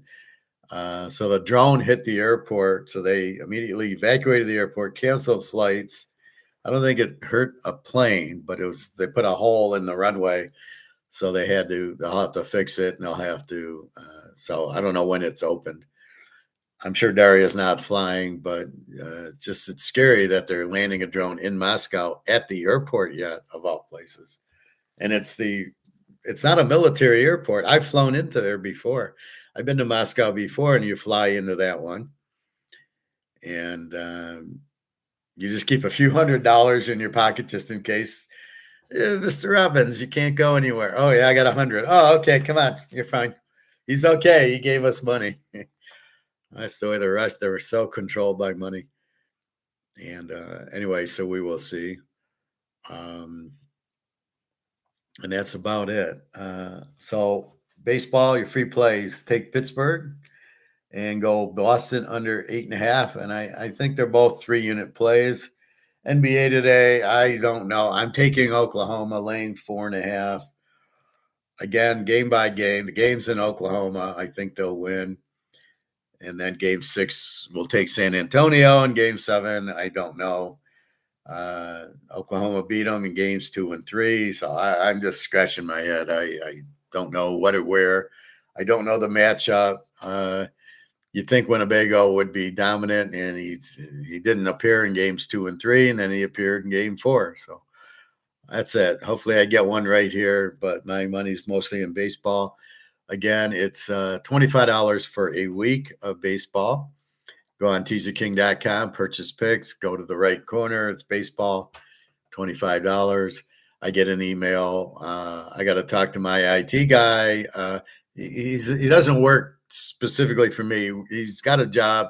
He helps us out, and he just changes like the bowl games and the amounts and the history, little minor jobs. And he needs to, there was an error. So I can't put the passwords in, which is what you need to get the picks out. So he's working on that. I'll bother him. It's the holiday weekend, so hopefully by this weekend. But if you do get it, I'll just email you the picks. So I got a few people, and I've been very good with it. We went 6-4 yesterday, plus 5 units, plus 2 units on Sunday. A bad day on Saturday, I lost 5 units. Probably the worst day I've had, losing the 5. But Saturday was weird because all the streaks ended. I lost 5 streaks ended. So I'm betting streaks, and then they all lose, and you're like, what the fuck? Anyway, got my refrigerator. Will be delivered Friday. A very ironic story. So this is so we start looking online for a fridge, and I don't need the full one, which is like 15 cubes.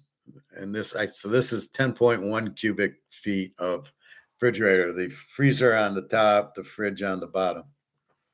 It's just smaller, right? It's a little smaller, but it's just me. Alyssa comes by maybe, and so I'm not packing the fridge. The freezer sometimes, because I get frozen chicken and then ice I'll have to put in it, but that's about it. And so it was 339 at Menards, but they offered this $30 off thing, so it was 293, but it's misleading. It's not. They still charge you 339, but they give you this $30 in-store credit, which means you have to go back and shop there, but the first $30 is on them. But I got to go back there. But their shipping was $139. It was $100 just to get the truck, I guess, and then $30 for the fridge and a $10 fuel charge. So it was $139. So I initially buy it because I am so tired of hearing this fridge. So I initially buy it, and then I go and I'm at the club, and my friend says, "Oh, no, no, no. You can just go to Home Depot or Lowe's. Their delivery zero." I said, "Really?" So I cancel theirs. I stop at Home Depot. It says, we can do it for $50. I was like, oh, well, that's better than 139. So I don't buy it, but I have it under thing. And then I look and I get an email from Best Buy, and Best Buy is saying no delivery fee for Memorial Day.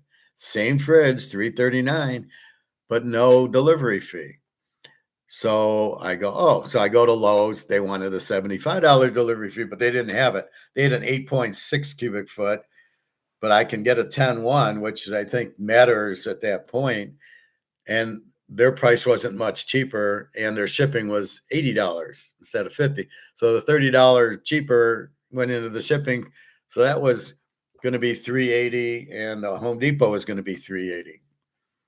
So then I read my email from Best Buy, big sale for Memorial Day. I go to fridges. There's the fridge, $339, zero delivery. So I go from 139 delivery to 50 delivery at Home Depot. Lowe's doesn't even have it, to zero delivery charge. So it's coming Friday. So it's only a few days. So Friday they will deliver it here. And so they say, well, we really can't, they're just going to kind of leave it in the kitchen. I'm like, there's no place to leave it in the kitchen. So I'm going to have them put it in the hallway. You can see it's maybe 6-7 feet from the kitchen. So here's the kitchen, right? There's not a lot of room there. So from the kitchen to here to the door, there's the door. So you can see, it's maybe 10 feet from where it is to put it in the hall. So I'm going to hope that it's a $50 charge to move it like to a different room. But because they have to move it out of the kitchen anyway, just put it in the hallway. Hopefully they won't charge. She said, I'll give them a 20 and say thank you. And, under the table. So again, they've got to move the fridge out to move the other fridge in. So I don't see a problem with just sticking it in the hallway and then letting this apartment, who seems very poor in maintenance and customer service, to take it. Just send the guys up and wheel it out wherever the hell you want. It's ridiculous. I should be getting a new fridge and an oven instead of this 20-year-old shit. So that'll be Friday. But you can see how I negotiated. I went from paying 140 shipping because I didn't know. And then I started thinking, why are you even charging me for shipping? I'm buying the thing. You should just deliver it to the house. Why is there a charge? So they're trying to scam you like Vegas does, where they're going to charge you a resort fee and parking, to stay at our hotel. What the hell is resort fee? Go fuck off. I'm not paying resort fee. And so, well, we need to make more money. Then charge more for your rooms. But in a competitive marketplace, this is the price the market will bear. So if you're charging, so if Caesar's Palace is charging me this and adding the resort fee, you're up here. You have no customers. All the customers I'll pay you $80 a night on a Tuesday night in Vegas. Well, it's 60 plus 60, so it's 120. No, this is a Tuesday. I'm not paying 120 for a room in Vegas. You're out of your fucking minds. So you don't go there. So they get nothing because they're trying to scam everybody with this resort fee, lowering the price over market. And they get you once because you don't understand it, but then you just don't go back. So if I want to go to Vegas, I like going a Labor Day weekend when football starts. I'll just go up to the lake and say, fuck it. I'm not going to do that. So that's what you have. You have that going for it.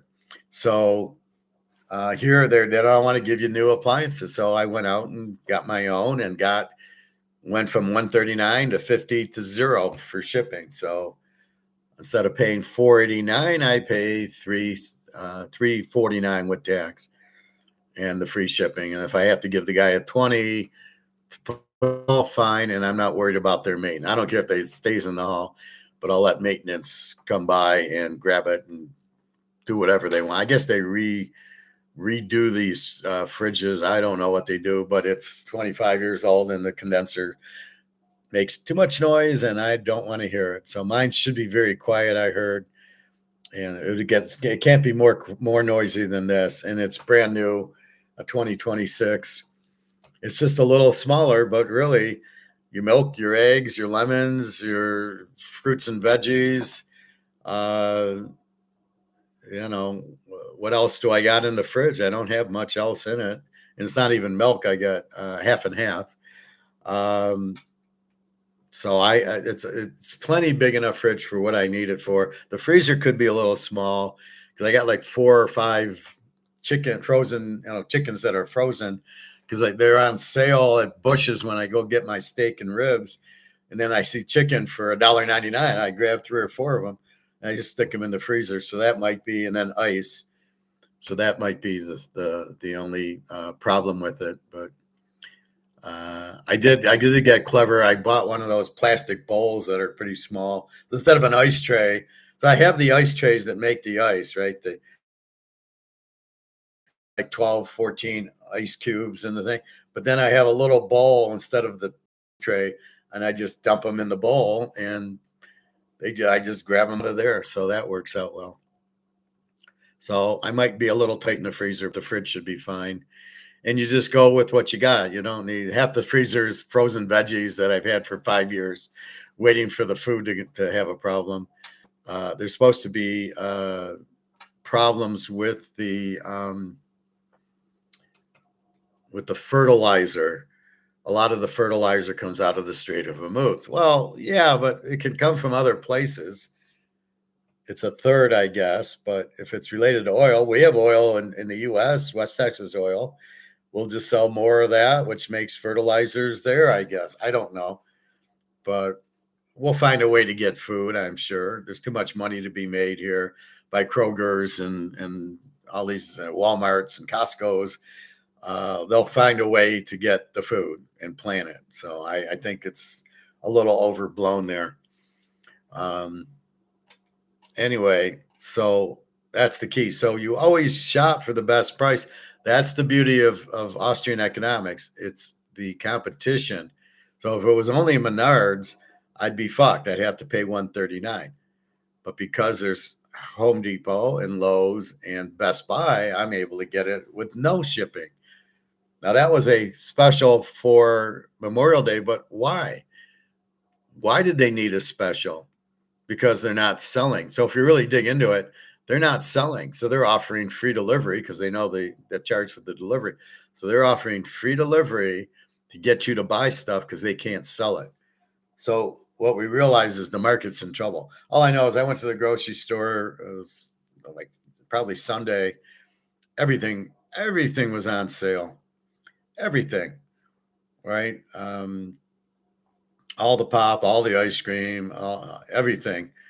The tuna was cheaper. So, it's telling you that the market's in trouble. You're too expensive. So they got to lower their prices, which is why I say the prices aren't going to go up, because if people can't afford it, they're not buying.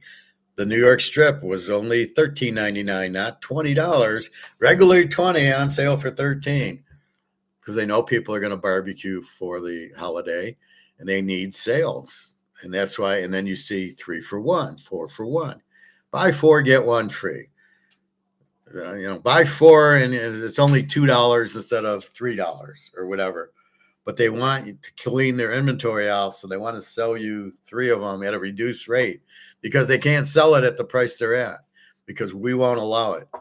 We are the market. We control prices. So if you see something high, you just don't buy it, and then they're going to have to lower it because they can't eat it. So the grocery store, Kroger's, cannot sit there with M&Ms at $5 a pack and not sell them, because it costs them money. They have to move it because they paid $3 for them.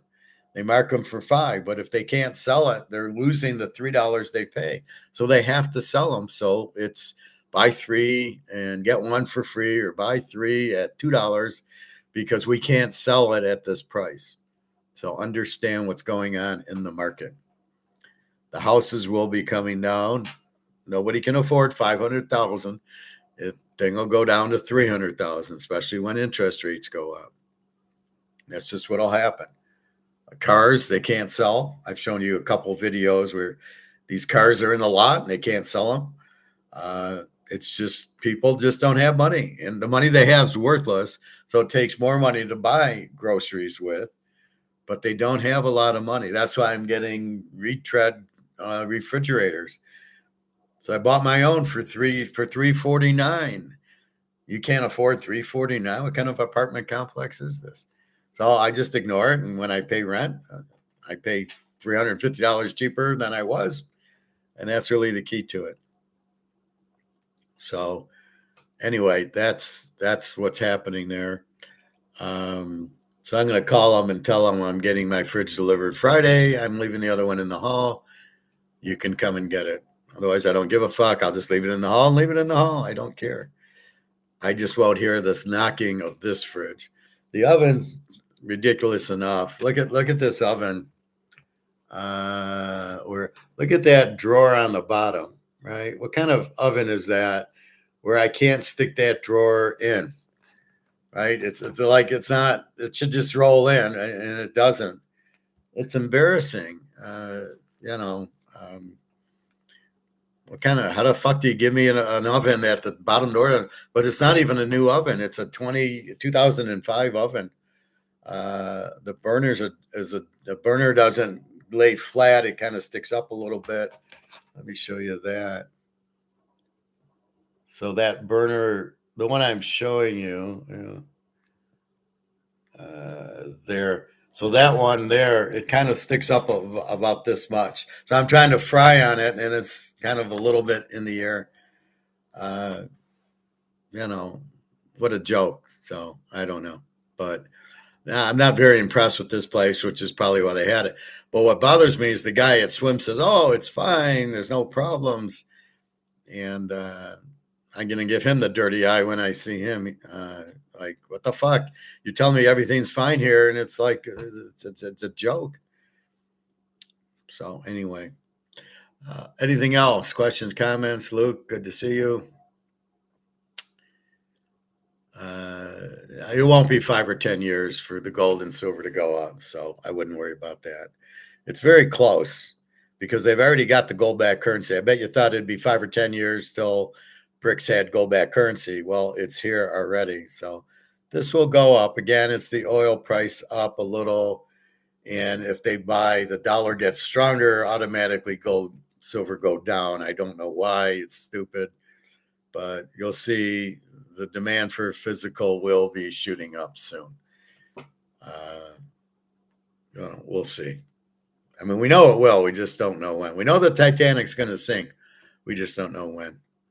Anyway, that's it. So Pittsburgh and Boston under in baseball, and I don't really love Oklahoma. I really have really little sway in it. I think Oklahoma wins because they're at home, basically, and they lost the last game. But uh, you know, I don't. All I know is that the Knicks keep winning, and so I won all 4 games on the Knicks, and I can't figure out Oklahoma San Antonio. So that happens. So I don't really bet Oklahoma San Antonio, and we'll see. So the Knicks play the winner, and the Knicks will give them a game, and we'll see. We'll see what happens. All right. Anything else? All right. Luke, let me know when you're in Toledo. We'll get some dinner. And that's it. So www.teaserking.com. Have a wonderful day. I hope you had a good holiday, and I will talk to you tomorrow. If you need me, text me. If you buy the baseball, I'll make sure to send you all the plays. I gave you 2. I have 3, 6. I have 9 plays today. I've given you 2. Yes, it's a lot, but normally, like yesterday, I went 6 and 4, and we made 5 units. So yes, some plays are higher than others, but yes, I do. I look at the game. Yes, I think it's good pitcher, bad pitcher. I'll take the good pitcher. 2 good pitchers under, 2 bad pitchers over, and you just look at it from that. But for 25, you can't go wrong. All right. We'll start focusing on football soon, usually around middle of June, and we're getting close to it. All right. Have a good day. www.teaserking.com. All right. Thank you very much. Enjoy.